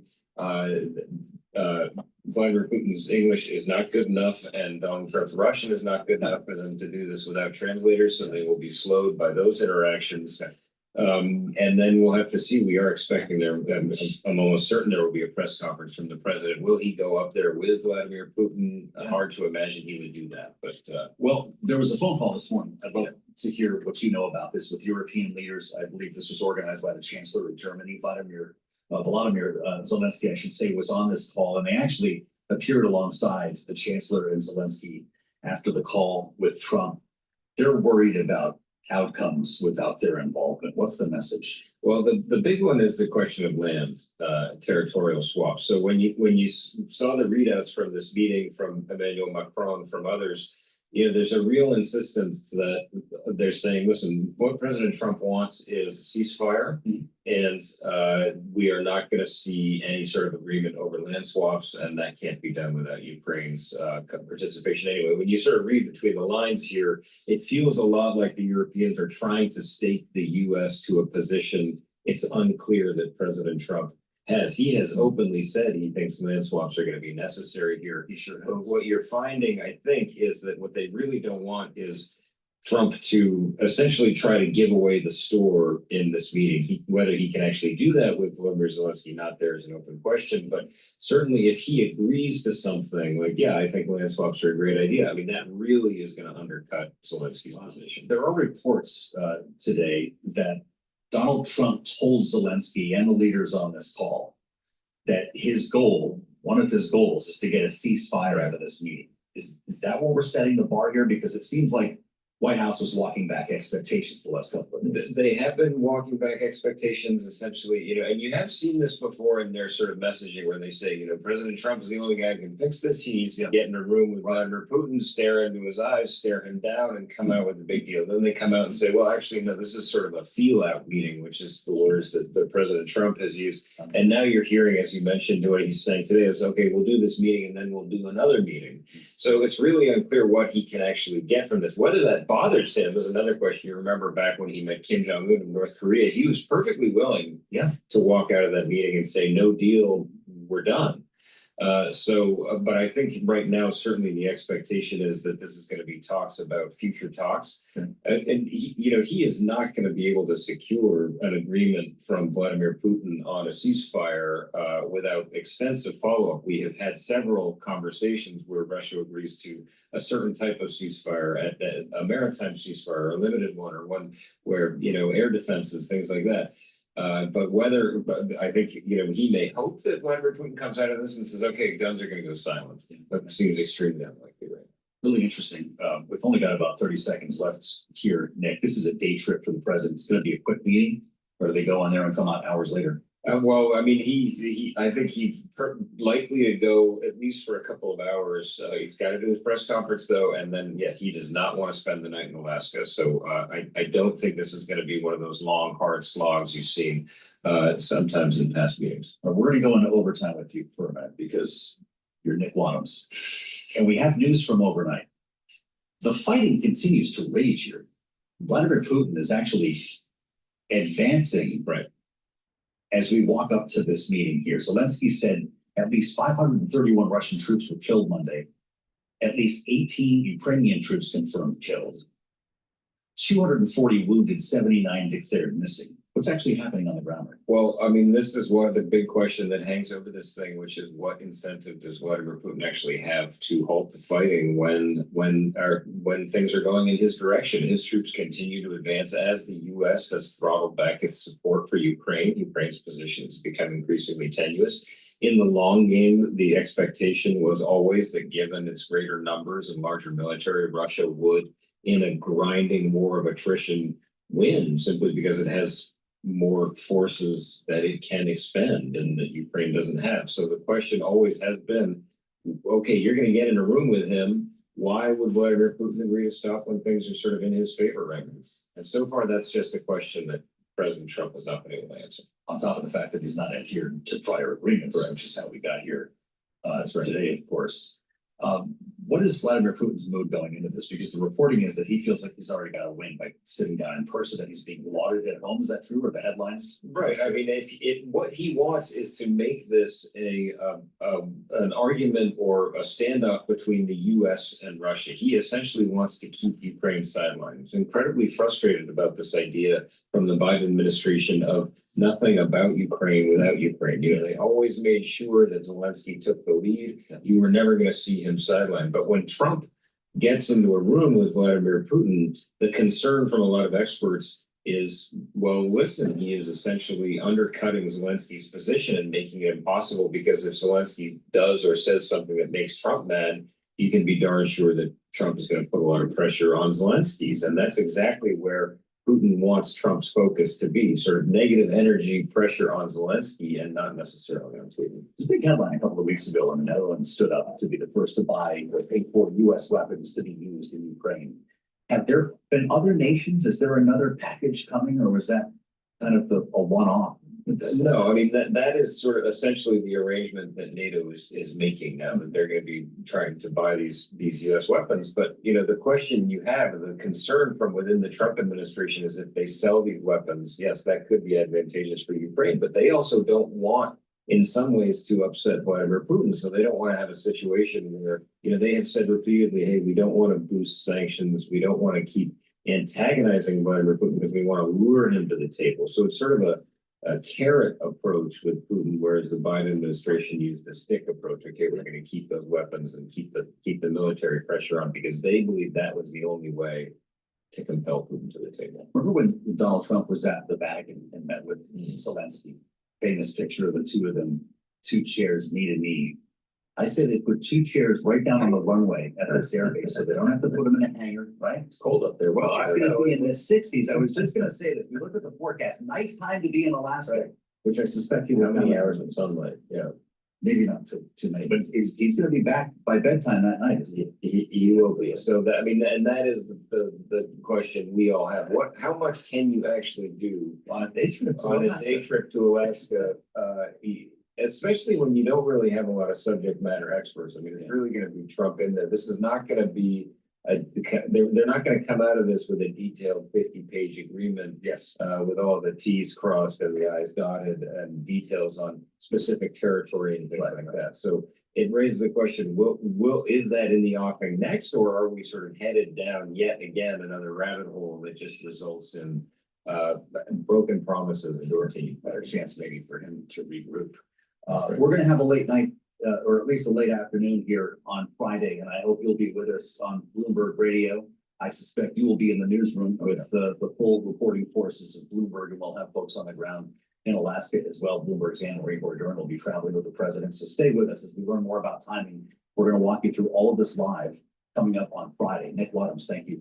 As always, runs our national security team here in Washington. We're going to assemble our panel next. There are big questions about whether Democrats are about to head back home in Texas. We'll talk redistricting and maybe take a look at this new lineup of Kennedy Center honorees. They said they didn't even know Trump was coming today at the Kennedy Center. He just picked him. Sylvester Stallone made out pretty well. So did Kiss.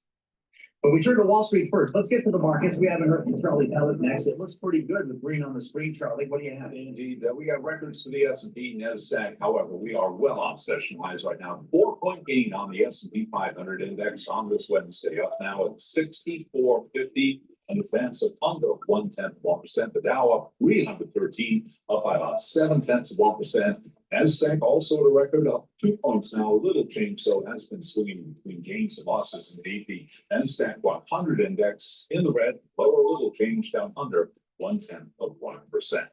The 10-year 4.23% with a 2-year that's currently yielding 3.67%. Spot gold up $10 the ounce, 33.58. That is a gain right now of just about 0.3%. And West Texas Intermediate crude oil, WTI, down 1.7%, 62.11 per barrel of WTI. Treasury Secretary Scott Bessent has been calling for a 50 basis point interest rate cut after this week's CPI. In a one-on-one conversation with Bloomberg Surveillance this morning, Bessent said that could be the start of a new rate cutting cycle. We should probably be 150, 175 basis points lower. So, I think the committee needs to step back. Treasury Secretary Bessent says he also agrees with President Trump's too late nickname for Jay Powell because the Fed has been too data dependent. By the way, you can hear more of that conversation, the full conversation with Treasury Secretary Scott Bessent on the Bloomberg Talks podcast. And speaking of Jay Powell, President Trump, you heard the announcement here on Bloomberg Radio saying he will be naming a replacement for Fed Chair Jay Powell a little bit early. Now, speaking to reporters at the Kennedy Center, he told us, quote, he is down to 3 or 4 names, adding, quote, all good, all great. We're keeping an eye open for shares of bullish, BLSH on the ticker symbol. They are now indicated to open at between $85 and $88 a piece. That IPO price $37 a share. Bullish, backed by Peter Thiel, it is a crypto exchange. Again, recapping, NASDAQ just turning negative, down under 0.1%. S&P up by 0.1%. I'm Charlie Ballot. Balance of Power continues now. Back to go to Washington. Once again, your host, here it is, Joe. Yes, sir. The showbiz capital of America today, Charlie. How about it? President Trump at the Kennedy Center a little while ago with the honorees as chosen, I guess by him. He just came up with his own favorites there. It's good for Sly Stallone and a couple of others. Gloria Gaynor. We'll talk more about that a little bit later on. He says he's going to make the building look more beautiful than ever. And more importantly, let's not bury the lead. Donald Trump says he's going to host the award ceremony himself back on stage here in Washington.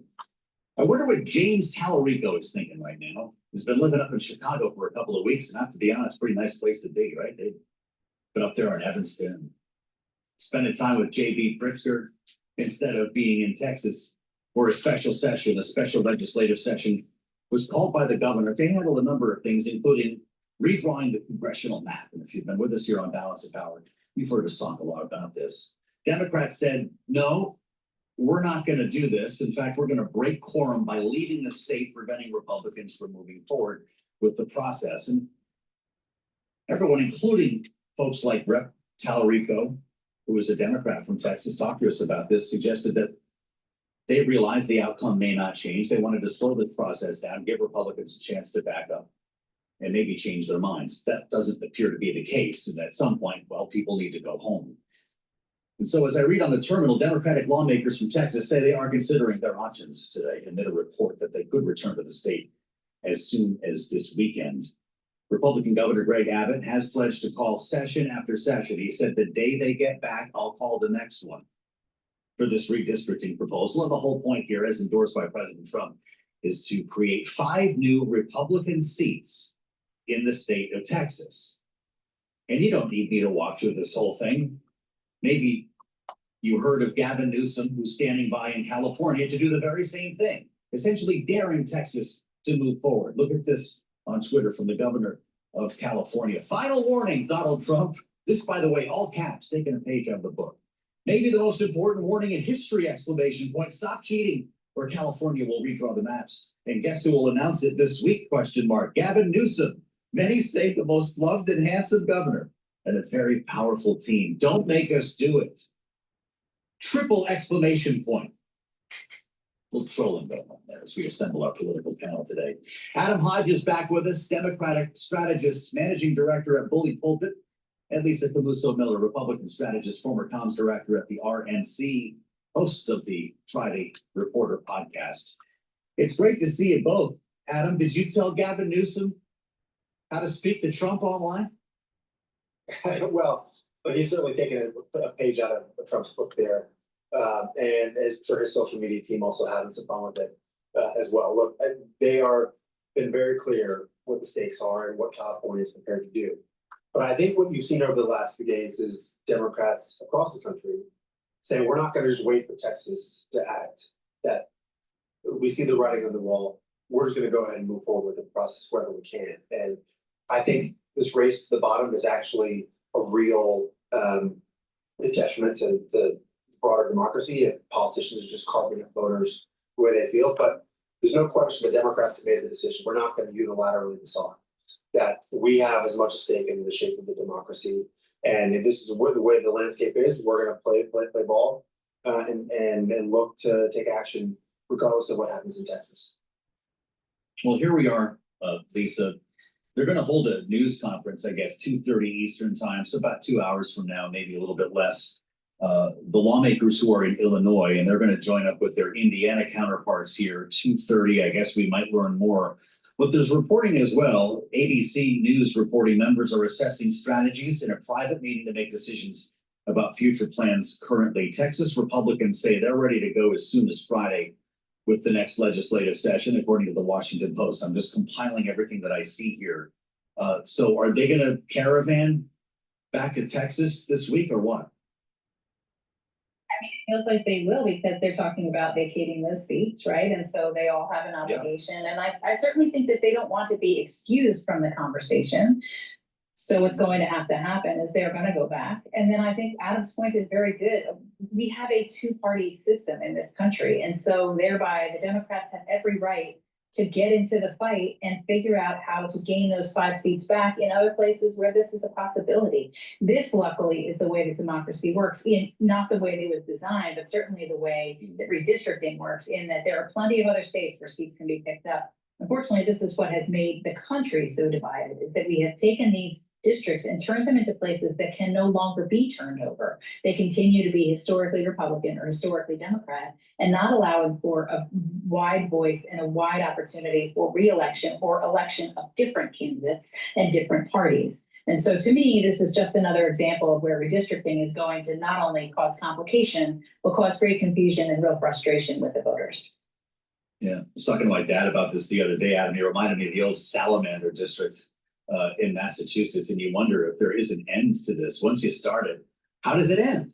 And I wonder as well if there's a potential for overreach, if it's even possible in a state like Texas by Republicans, because Ken Paxton's ready to put Beto O'Rourke in jail. You've seen this. The Attorney General actually went to a judge yesterday to request that Beto O'Rourke be put in prison for violating an order, he said, not to fundraise for Democrats as they denied quorum in Austin. Should Beto start to worry? No, and just like they threatened, they were gonna send the FBI to track down these lawmakers, obviously that didn't happen. It's all a bunch of noise, a bunch of bluster that they can't back up. But I think it further illuminates for the rest of the country just how ridiculous the actions that the members of the Texas legislature and the governor are. And the voters in Texas are clearly understanding that they're actually doing this at the behest of leaders in Washington. It's not usual for Texans to take orders from other states. I know that's something they pride themselves on, their independence. So it is a bit rich to see the governor of Texas and Ken Paxton all of a sudden subsuming themselves to the whims of the president in Washington. But I think the thing we can't forget, we're spending all this time talking about, and the Republicans are having to defend their actions here. They're not talking about the big beautiful bill, so-called big beautiful bill. They're not talking about the tax cuts in the bill. They're certainly trying to avoid talking about the Medicare cuts to their constituents. The policies are unpopular. So what do you do when your policies are unpopular? You try to rig the game so you don't have to defend the policies and win on the merits. That's what I think Democrats are arguing. I think it's a particularly effective argument, and it certainly elevated this issue with a whole range of other voters that probably weren't paying attention to this issue going forward. So I think you're right, careful what you wish for. This could very much blow up in the faces of the Republicans in Texas. Is it possible to overreach in bright red Texas in this case, Lisa?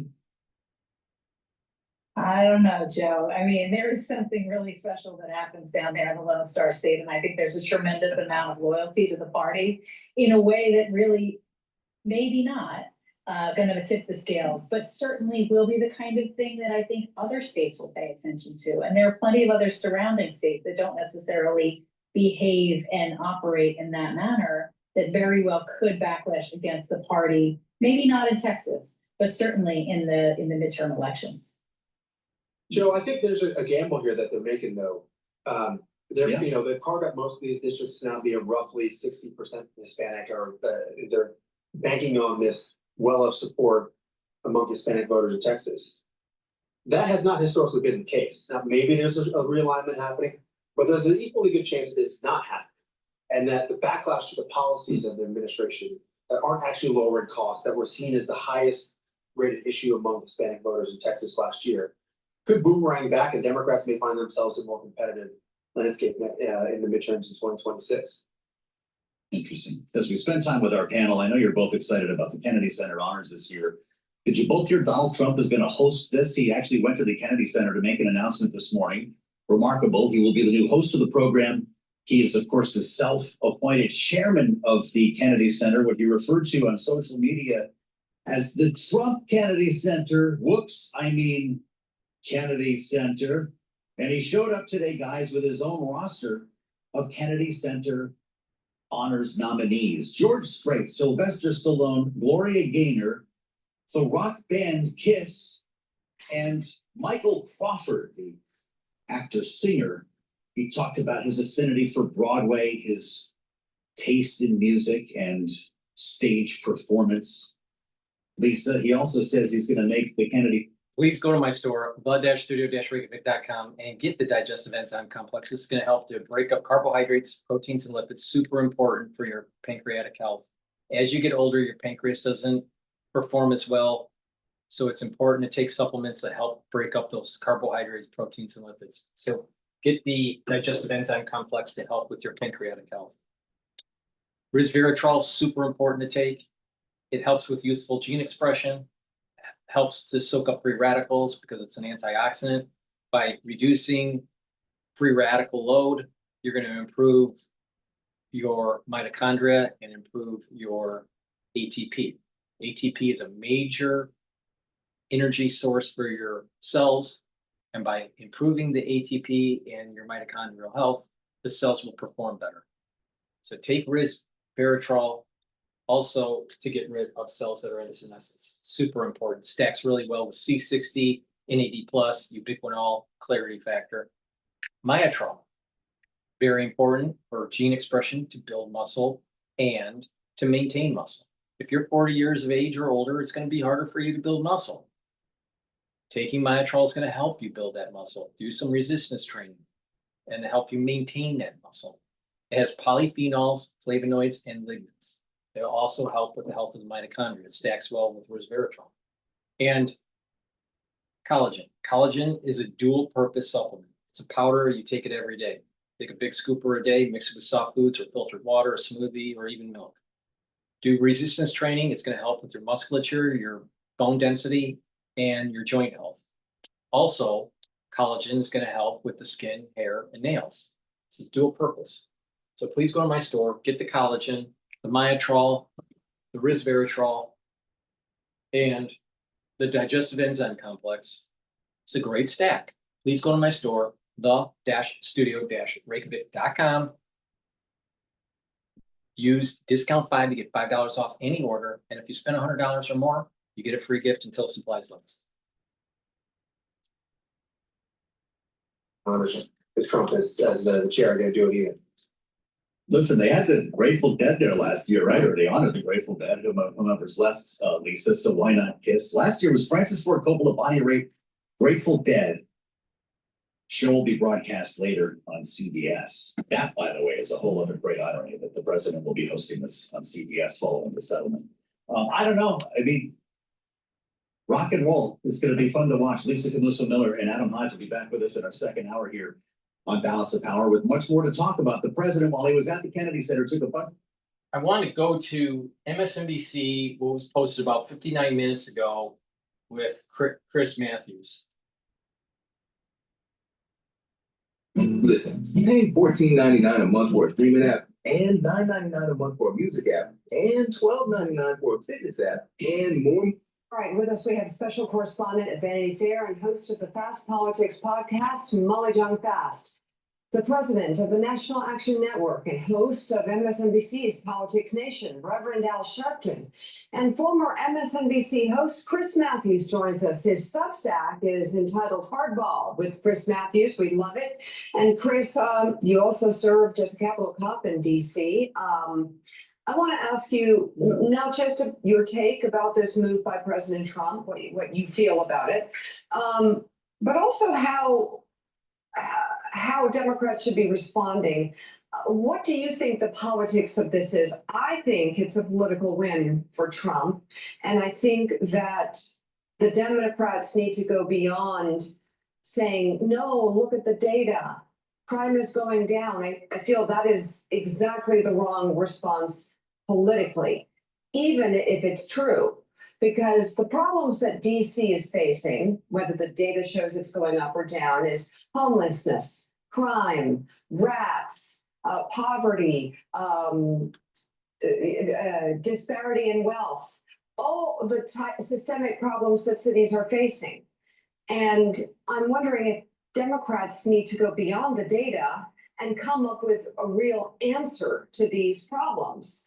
What do you think in terms of this on the political level? Do you think this is a win for Trump? How do you think Democrats are responding? Well, there's a couple things here. I think he's showing strength, which is always a big thing with him.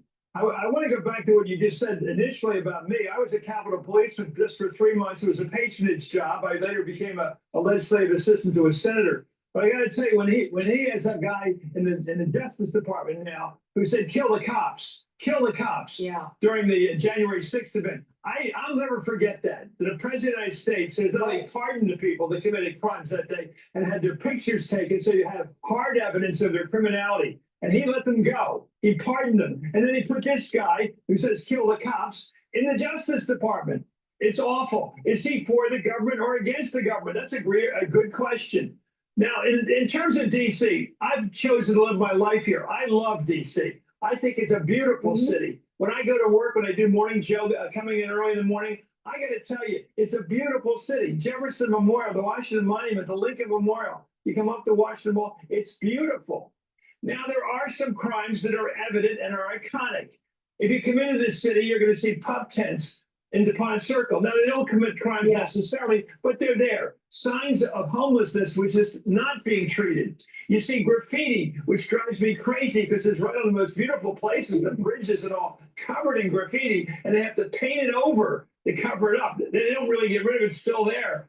And so I think the iconic, the look of a suburbanite, I think this is about the suburbs and the rural areas against the big cities. I think Trump knows that people are afraid to go into big cities. They go to a Phillies game. They talk about it. They don't want to get downtown. They don't want to. They don't trust the situation. So politically, I think this strengthens his red power in the rural parts of Pennsylvania and Scranton and Bethlehem and Allentown. Those people are going to look at this headline and say it's about time somebody's doing something about D.C.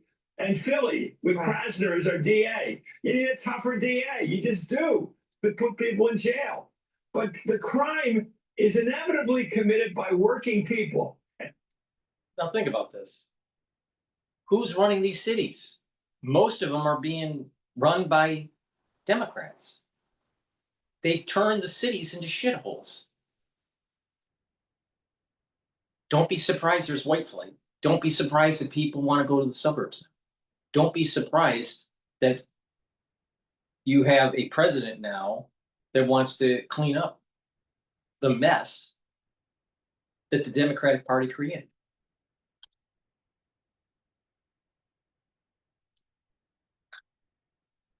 DC working people are Black, African American. They're the ones getting hit by crime, not the suburbanites and not the tourists and not the people that just look at the city. Trump. I live in New York. I have seen multiple mayors come and go, going all the way back to Bloomberg, all right, as the mayor. The city has many types of people, very wealthy, very poor. It's like the tale of two cities, right? You have many different types of nationalities and ethnicities in New York City. And everyone is affected by the crime. Rich, poor, white, Black. So this monolithic aspect to what he's saying is just not true. It's just not true in New York City. Now, I don't know about Chicago or maybe LA, but it's somewhat similar in Boston to New York. So I know Boston area and their crime. I know New York and its crime and the homelessness and all these issues. And both cities have been run down by liberal mayors. The beginning of the fall of the apex, or let's say the apex of New York, and the steady decline was that last couple of years right out of Bloomberg's last term. Those last couple of years was when it was just starting. And it really accelerated when de Blasio came in. Ultra liberal. Democratic Party. They mess things up. But all these talking heads, They're all making millions. All these people that are on that show are well-to-do. And they wanted to say to the American public that Washington, D.C. is safe with a straight face. Get real. These are the wine and cheese Democrats that I'm talking about. And look at Al Sharpton. Like he's not corrupt. And he represents the black constituency for the Democratic Party. Al Sharpton, Reverend Sharpton. Reverend? Really? Seems like you can be anyone can be a reverend.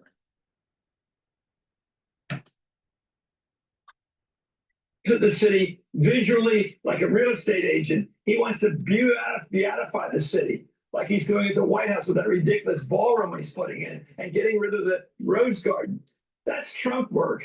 But I think it shows strength. I agree with you. I think this is a strength move against the big city. What's wrong with having a major extension on the White House? If you actually look at the early designs that Washington wanted for the White House, it was supposed to be similar to Versailles. So over time, the White House campus is supposed to be much bigger. So Trump is going right back to what George Washington. Now let's think about this for a second. Didn't I say many months ago, maybe even more than a year ago, that Trump has similar characteristics, what I call soul roots, to George Washington?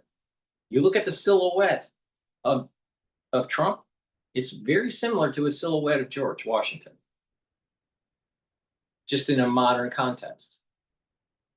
If you look at JFK, there's a similarity between JFK and Trump going after the deep state and that national security, the national security state. There's and how the national security state went after both of them. There's a similarity between Trump and Reagan. We're seeing it playing out on Friday with this summit between Trump and Putin, just like there was a summit between Reagan and Gorbachev. America's back. But it's Chris Matthews, wine and cheese, lives in Nantucket. Not cheap, not cheap. Wine and cheese Democrat. And he's going to tell you with a straight face that the inner cities in America are strong. They're safe. And this is just the ramblings of a developer wanting to beautify America. No, what it's showing is that, you know what? Stop looking down and start looking up. The Democratic Party and the liberal policies look down to the ground. When you look down to the ground, you're pessimistic. When you look down to the ground, you're not seeing the potential future that's over the horizon. We are a country of I can, not I can'ts. And the Democratic Party is a party of I can'ts. They want to take from people, and their policies are not productive. So when they take over a city, the jobs leave, the productive people leave, and then all of a sudden it's spiraling into a hellhole. But let's listen to the wine and cheese multi-millionaire Democrats talk to you about how safe Washington, D.C. is. Who are in a difficult situation on crime. And the murder rate, you can't keep saying violent crime is down, but the murder rate's up. To the average person, the murder rate's about life and death. You don't brag about a rising murder rate. And the Democrats are, I agree with you, they're falling into the trap of defending what's indefensible. It's a trap. Yes, it's a trap. I mean, if it's not a winner politically, to say, oh, you're wrong, look at the data. Because, you know, if one. I don't violent even know crime why happened- Mika even has a show, because her father funded the Mujahideen during the Afghani war with Russia. And the Mujahideen was the seed for bin Laden. You can't make this shit up.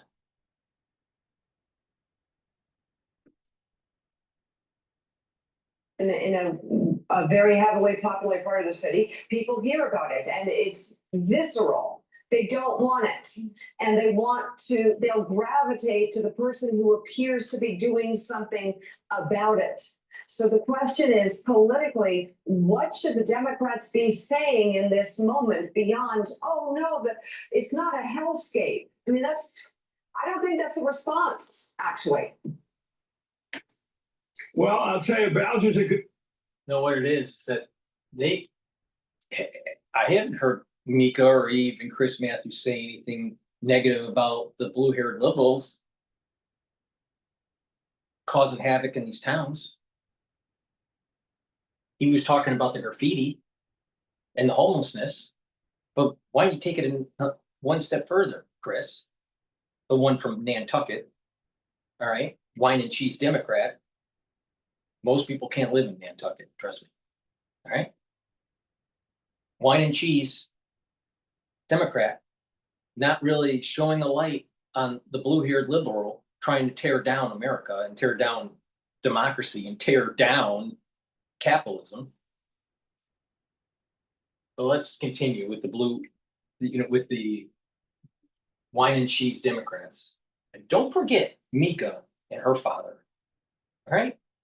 Because her father, under Carter, who was one of the worst presidents that we ever had, besides Biden, had a terrible foreign policy. It had to be unraveled under the Reagan administration. And guess what? Fast forward to 9/11, and we had all this problem with terror. But 9/11 is that's even a different story because there was an insider job with the whole damn thing. But we're supposed to take Mika as a paragon of virtue? The acorn doesn't fall far from the tree. Mika. Let's continue with Chris Matthews, the wine and cheese Democrat from Nantucket. Mayor, we've had some mayors in the past that aren't so great. She's a good mayor, and she's doing as best she can. I like her response. It's moderate, it's intelligent. She knows the situation. She's a Democrat, and she has to fight for the party. But I tell you, a lot of this is going to be about the Electoral College and actually the congressional elections in 26. Get it out of your mouth, Chris. Too much wine and cheese may give you heart disease. Because Trump is building up his base in the suburban areas and in the rural areas. He wants to win this House fight for the 218 votes he needs to win the House next time. And I think this is a lot about that, building up the red areas of Pennsylvania and states like Ohio, and perhaps losing a few votes in the city. But that's not hurting Trump any. He doesn't get any votes in the city. Well, Reverend Sharpton, there were it was sort of got some hype, shall we say, that President Trump last time did do better in cities. He made some inroads with Black communities and the like. But this is a deeply Let me get this straight. Al Sharpton, a man of God. He's a reverend. He's a man of God. He was caught on tax evasion. Let's listen to the virtues of Al Sharpton. There are some who've been talking about it all morning. Some in Washington who welcome the help. Others say no, this is a gross federal overreach, and who are legitimately worried about the symbolism of American soldiers patrolling the streets of an American city and what it could mean potentially for other cities across the country. No, I think the concern about the overreach and what it could mean are legitimate, but the question is how you deal with it. And I think that politics is about perception. So rather than look like you're on the side of the criminal, which you're not, the data is right, crime is going down in some areas. We want all of it to go down. I think Chris Matthews raised a good point. The victims of crime, mostly in Washington, are Black. So we're not on the side of the criminal, but are we on the side of how you handle this? And that's why I think the Democrats ought to be.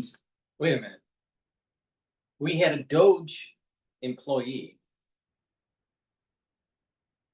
needing to be hospitalized because of the crime in DC. That's my understanding what happened recently. I could be wrong, but I thought that's what happened. And they're saying, well, the Blacks are the victims, but let's take a look at the other side of the equation. Who's perpetrating the crime? The Blacks in this situation. Politics is perception. Isn't that what he just said? The Democratic Party wants to give you the perception that the Democratic Party is the answer. But they're wine and cheese. These are multimillionaires that are on set. They're going to tell you that DC isn't a shithole. Well, they're all on the take. But you have to trust Alan Sharpton because he's a man of God. Yeah, okay, fine. Let's work together on this, Mr. President. And I'm glad you want to fight crime because you were the ones who pardoned people that wanted to kill cops. You're the one that let crime happen at the Capitol and wouldn't move. Al Sharpton, man of God. Don't you know that maybe there was something nefarious with that code in those machines that counted something that we call votes? It was never audited. The code was never audited. Now, let me get this straight. When you take a look at the statistics of a junk diffusion at 4 a.m. in the morning after the election, and all of a sudden, all the votes go to Biden in certain districts, that swings the election? Well, wait a minute. Who is moving the cheese? But he's a man of God, so you have to trust him. 3 or 4 hours, you can call the National Guard in there. But let's forget that. But I bring that up while I'm telling you to forget that. And I would also bring up, Mr. President, that we do not have federal. Let's not forget, Al, man of God. Let's not forget that it looks like the Democratic Party used the national security state to move some votes here and other votes there. Now, when Al, the man of God, goes to the pearly gates, right? God goes, Al, Reverend Al, man of God. Were you part of the party that actually overthrew the election in 2020? Were you? This is God speaking, Al. Can't lie. You're at the pearly gates. And Al's going to have to go, God, you're right. We did something we shouldn't have. And so he goes, instead of through the pearly gates, the man of God, he goes straight to hell.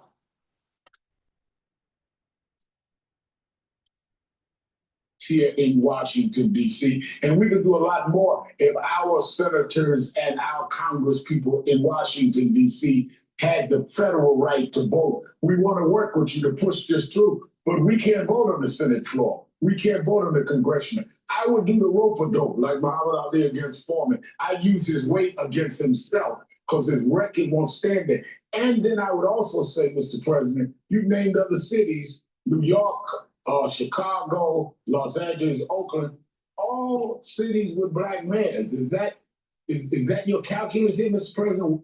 No, what the problem is that these are cities that are run by Democrats. In the case of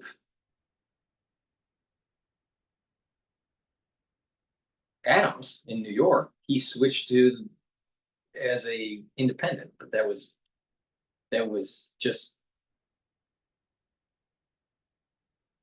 technicality, so he didn't have to go through the whole primaries for the Democratic Party. But he's a Democrat. So it's not really the color that's the issue. The issue is their ideology. That's the Democratic Party.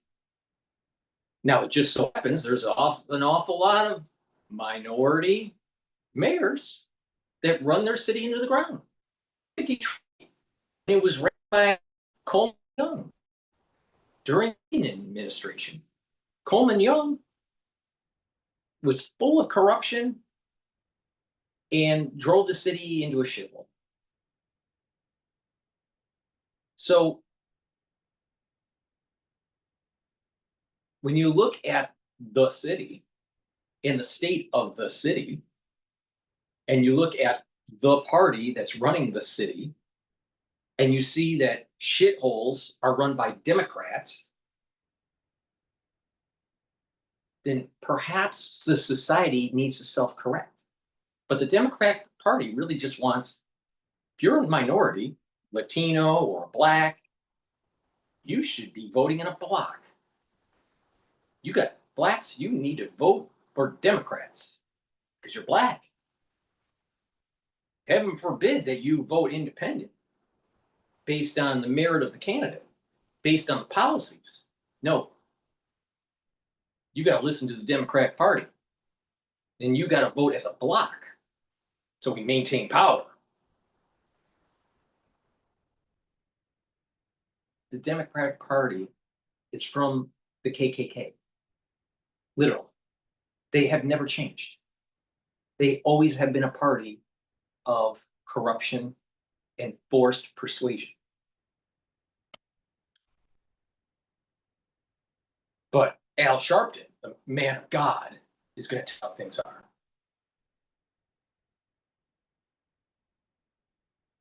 You don't see people are hurting and I've named some cities that are white and say, let's go in these cities. I'll meet you there, Mr. President. Why are you only having a segregated intervention?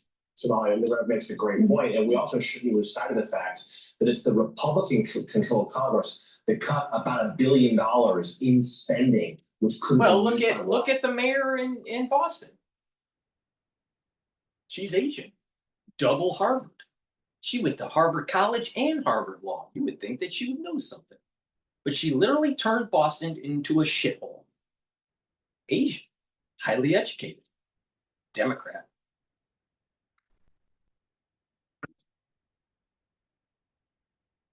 For a whole variety of programs to improve the quality of life there, including fighting crime. Right, and homelessness. So we can agree that homelessness is a big problem. And we can also agree that crime is a big problem. Nobody likes crime. So, but here's my question. So how do you stop homelessness and how do you stop crime? Have a better economy. Create economic clustering. How do you do that? Bring back jobs. Give incentives. Reduce regulation. Lower taxes. Allow people to look up and not down. To be an optimist, not a pessimist. The inner cities are shitholes because the productive people left, because they didn't want to deal with the high taxes and the crime. So the real answer is to think forward. Think in the idea of move forward for better prosperity, not a society that wants a hammock for everybody. See, that's the problem with the Democratic Party. They want to create an incentive where you have a certain tier of society, that's the wine and cheese Democrat, of different ethnicities. but the wine and cheese Democrat that's making the money and have the power. And then everyone below them, you'll have social services, but you're going to be paying for them through your taxation. And heaven forbid that you look up and be optimistic. Heaven forbid that you have a dream to build a rocket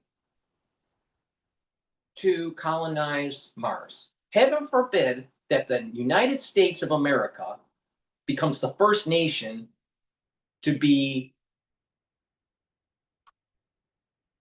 colonizing a planet or a moon. Heaven forbid.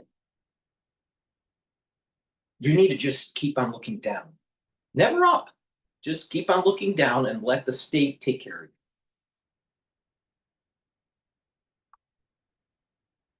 Look at this woman. Look at this woman. Now, let's say you're an educated individual, all right? And you have a few kids, let's say 3 kids or 2 kids, right? 2.1 kids, right? And a dog, right? And your son brings this woman to your home, and let's say you're a Republican, all right? Let's say you're in a Republican district, and your son, who went to a prestigious school, brings this woman to the house for you to introduce them because they want to get married. Would you let your kid marry this? Really?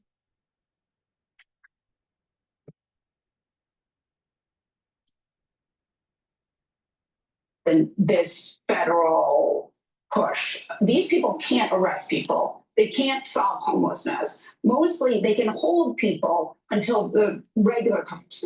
So here's the question. What do? Right? They're walking down the streets. They look really scary. But daddy, she's got nice glasses and she's a special correspondent for Vanity Fair. She's an intellectual. She likes cheese and wine and Nantucket. Son, we told you to be hardworking. But Dad, she likes cheese and wine and Nantucket. Of guns, does that prevent crime? I mean, if so, okay. I mean, it just strikes me that this is not necessarily the way to get the outcomes you want. And so that, I think, is a real question. And then the other thing that I think is important about this moment is to realize. Well, let me get this straight. Trump basically, the last 24 hours, stated what he was going to do with Washington, D.C. All right? So let me get this straight. 24 hours, maybe 48 hours ago? I think it was 24 hours ago. The Democratic Party has been in power in Washington, D.C. with its mayor for quite a while, years. Why can't they get the job done? Why can't they fix the problem? So instead of demonizing Trump, when he said, I'm going to take over and fix it, because obviously you wine and cheese Democrats from Nantucket can't. Maybe it takes someone from New York that is a Republican that fix stuff.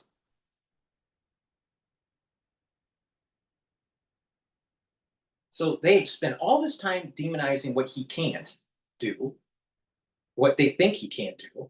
Meanwhile, they never looked in the mirror and saying, why couldn't they do something? See, this is why I keep on saying the wine and cheese Democrat from Nantucket. It's America, I can't.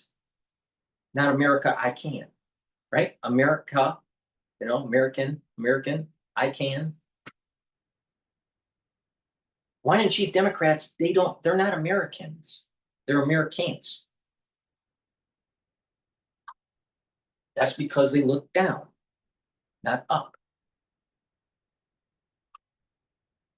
And if you're a Republican, never have your son marry a piece of shit like this.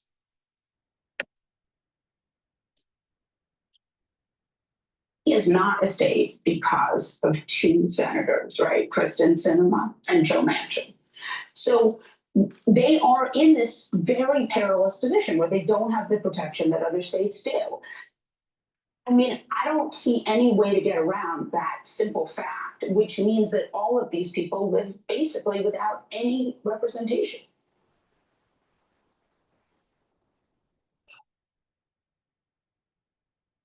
Unbelievable. Unbelievable. And the wine and cheese Democrats want to demonize Trump. Meanwhile, their house is a shithole, meaning the city. Please go to my store, the-studio-reykjavik.com. Don't listen to the Democrats, because the Democrats and Big Pharma, but the Democrats in general, want to have a nanny state. And they're going to tell you that the government is going to make you healthy. The government is going to give you health care. The government is going to provide services. Don't believe in collectivism, because it never works. Collectivism never, ever, ever, ever, ever, ever, ever, ever, ever, ever, ever, ever, ever works. It's about individualism. The law of the jungle. It's about individualism. Nature, no matter if you like it or not, Mother Nature is individualism.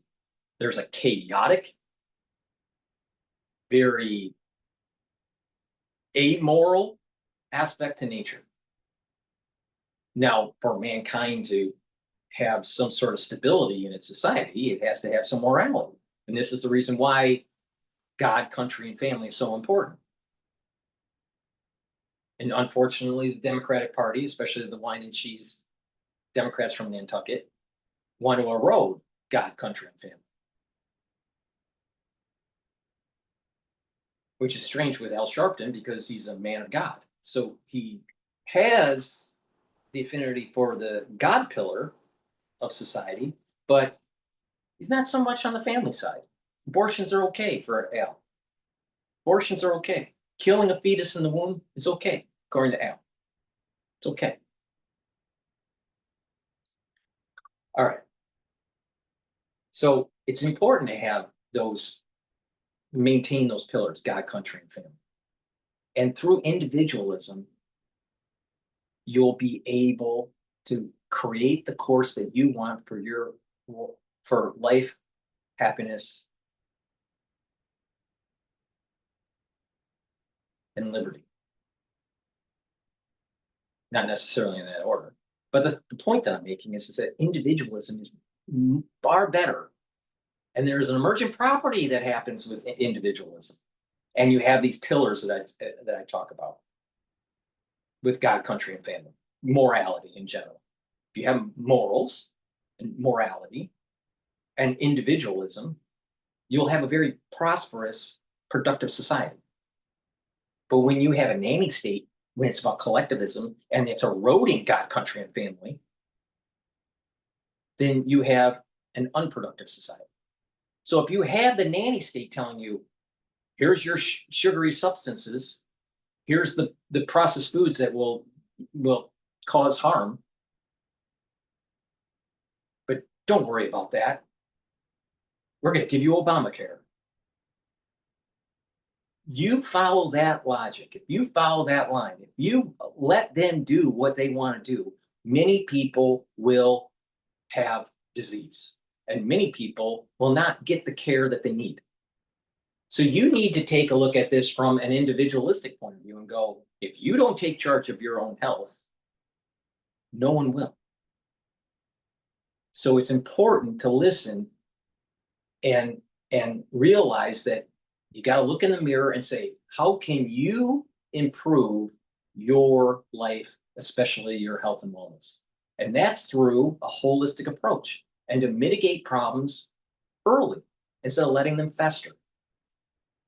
So taking proper supplementation, drinking filtered water, and eating proper foods, proper diet, exercise, proper sleep, learning new things,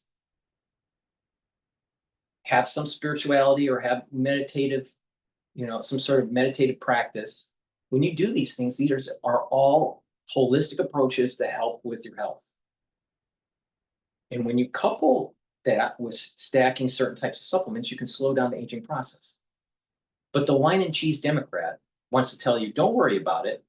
Just listen to them, live in the shithole that they want you to live in, and you have the healthcare that they will give you, not the healthcare they have, but the healthcare that they'll give you.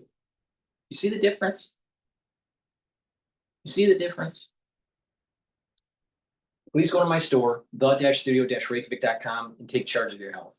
Boomer Boost has 68 nutrients that will target multiple systems. It's going to help to target your cardiovascular system, your brain function, your musculature, your energy levels, and your cellular metabolism. Your cellular metabolism is going to boost up. You're going to have more energy, more vitality. It has 68 nutrients, very comprehensive compound profile. You can read the label on my website, the-studio-reykjavik.com. It's very important to take this every day. Now, for people that want to lose weight, this is a great way to lose weight safely. But if you don't want to lose weight and just maintain your weight, this is a great way to stay healthy and target those systems I just mentioned and to slow down the aging process. All right. Now, for the ones that want to lose weight, what you do is you take this powder and you mix it with soft foods, filtered water, milk, or a smoothie. And that is your breakfast or your lunch. You do that once a day, right? Breakfast or lunch, not and, but or. Now, what will happen is that you're going to lose weight safely. You just eat your normal other 2 meals. Don't overdo it with the calories because you want to do some calorie restriction. And then you're going to have energy throughout the whole day. Your body is also going to bring down inflammation, and you're going to also gain energy as your body is starting to burn down your triglycerides and when you start to burn down fat, you're burning triglycerides, and that's going to convert into energy.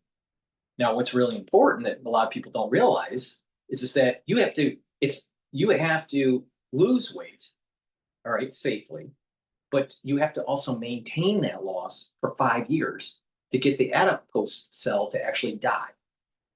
All right, the adipose cell goes into apoptosis after about 5 to 7 years. This is the reason why if you lose a bunch of weight, you can gain it really quick because the fat cell is still there. You just burned off the triglycerides that are stored, the fatty acids that are stored in the adipose tissue, in the adipose cell. But it takes 5 to 7 years for those adipose cells to actually go into apoptosis and you shed them. So you want to lose weight safely, and it's about lifestyle change. Now, you can change your lifestyle with good habits within roughly statistically, it's around 22, 23 days. If you do it every day, all right, and change your lifestyle, and especially 90 days. But that a key moment in changing lifestyle is 22, 23 days. And to solidify it is 90 days. But the point here is you can lose weight safely. And by working out, doing cardio, doing resistance, balancing exercises, stretching exercises, you can lose weight safely, you're building more muscle, and you'll be able to keep the weight off. All right. Now, for the ones that don't need to lose weight, taking Boomer Boost helps too, because like I said, it also helps with the cardiovascular health. It helps with brain function. It's going to rev up their metabolism. It's going to slow down the aging process. So by taking this, you're going to actually, let's say you've been taking this for 3, 4, 5 years, you're going to actually see yourself looking younger. Now, you're not going to be a 40-year-old that turns into a 2-year-old, but you could slow down that aging process and reverse some of that aging. So if you've been doing this for 5 years and you start at age 40 and you're 45, instead of looking like you're 40, you may actually look like you're 38 or 35. So it's important to do, right? So this is very powerful stuff, and you can stack this with many items that I have on my store. I highly recommend it, and for ones that do this on a regular basis, you're going to notice that your body is healing because it's getting the right nutrients and you're taking care of your body. All right, it's about individualism, not collectivism. Now, heirloom barley is a high density barley that will help to detoxify your body, bring down inflammation, and soak up free radicals with superoxide dismutase. You mix it with soft foods or filtered water, a smoothie, right? You can take it separately, but better yet, it works even better when you mix it with the Boomer Boost. Now, when you do that, you're also controlling your A1C levels. So you're helping to control your blood glucose levels. Many people in the United States are either diabetic or pre-diabetic. You know why? Too many Big Macs, too many potato chips, too much pop. That's why. Gladiator barley. You can take it separately or you can mix it with the Boomer Boost. Now, Gladiator barley does everything that the heirloom barley does, but it has one added benefit. And that is, if you do weight training, it's going to help you build muscle. And by building muscle, you're going to be able to be less insulin resistant. That means that you're controlling your A1C levels. It's going to bring down inflammation. Bringing down inflammation is very important for multiple systems. Bringing down inflammation at the vascular level is going to reduce cardiovascular problems. Bringing down inflammation for brain function is going to help to maintain the myelin sheath and healthy neurons. Bringing down inflammation is going to help with the immune system. Bringing down inflammation at the joint level is going to help to alleviate some of the issues that people may have with arthritis. Bringing down inflammation after a workout means that you recover quicker. Now, if you take a look at someone that's younger, like let's say in pediatric age, when they get cut or, they heal quicker. They bounce from injury faster, right? They just heal faster.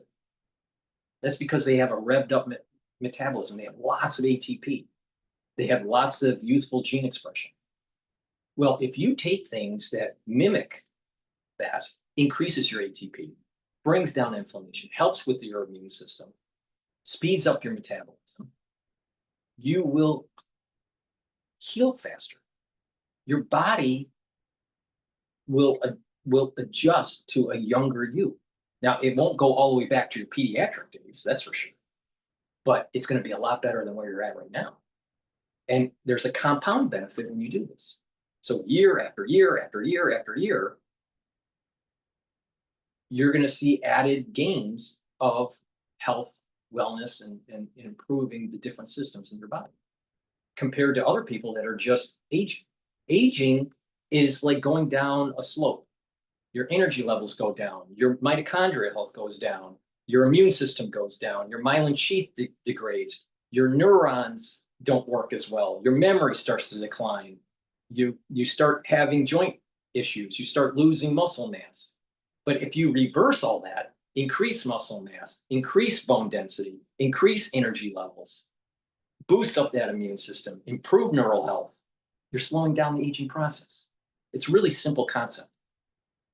But most Americans either don't know or don't care. And so they want to be coddled by the wine and cheese Democrats that are going to give you Obamacare. Now, do you think Obamacare is going to be better for you, or do you think paying attention to Dr. Paul Cottrell and telling you actually how to slow down the aging process by taking research from sports medicine, taking the lessons learned from geriatric care, taking lessons learned from anti-agers in the blue zone, taking lessons learned about how the immune system works, taking lessons learned on the gurus of individuals for the last about 2 decades, people slowing down their aging process, taking that in a mosaic is far and doing it and changing your lifestyle is far better than depending on the wine and cheese Democrat and their ineffective pharmacopoeia and big pharma solution. And if everybody did this in the United States, especially early on, and took care of their health, guess what? healthcare costs would go down by tens of billions of dollars. So the biggest bang for our buck in terms of tax dollars to save money in healthcare is to do what I'm saying. We would save tens of billions of dollars annually. And you wouldn't need all this crap that is not very effective on the body. If you're in a disease state. Now, sometimes you do need it. A lot of times you don't. Sometimes you need it a little bit, and then if you're smart, you'd be able to wean off of pharmacopoeia and go back to a natural way of doing it. Lots of people are going to get on statins this year. Lots of people are going to be on beta blockers this year because of heart disease and because of poor lipid profile. Lots of people are going to be on insulin because they're diabetic. Lots of people are going to have neurological problems. Lots of people are going to be losing bone density. These are all of them are preventable. Let me have a caveat there. Most are preventable. Some are genetic, but most disease in the United States is preventable. Most. Some people want to make up stories and think that, well, it's just they're fatalists and they want to find an excuse. But the real reason is it's self-induced. And they go over a cliff, they reach a tipping point, and then it's too late. So please go to my store, the-studio-reykjavik.com. Follow the protocol that I use. Sometimes you can't afford it. I take a lot of stuff. I understand that people can't afford what I do. But the thing is if you pay attention to me and you actually stack certain ways, you get the max benefit based on your budget. And you get huge improvements if you're consistent with it. So please go to my store, use discount 5. You get $5 off any order, no matter how big, how small. And if you spend $100 or more, you will get a free gift. So thank you for listening. Go to my store, the-studio-reykjavik.com. Get healthy so you're not on Obamacare, all right? Or whatever care that the wine and cheese Democrats are going to give you from Nantucket. Thank you for listening and have a nice day.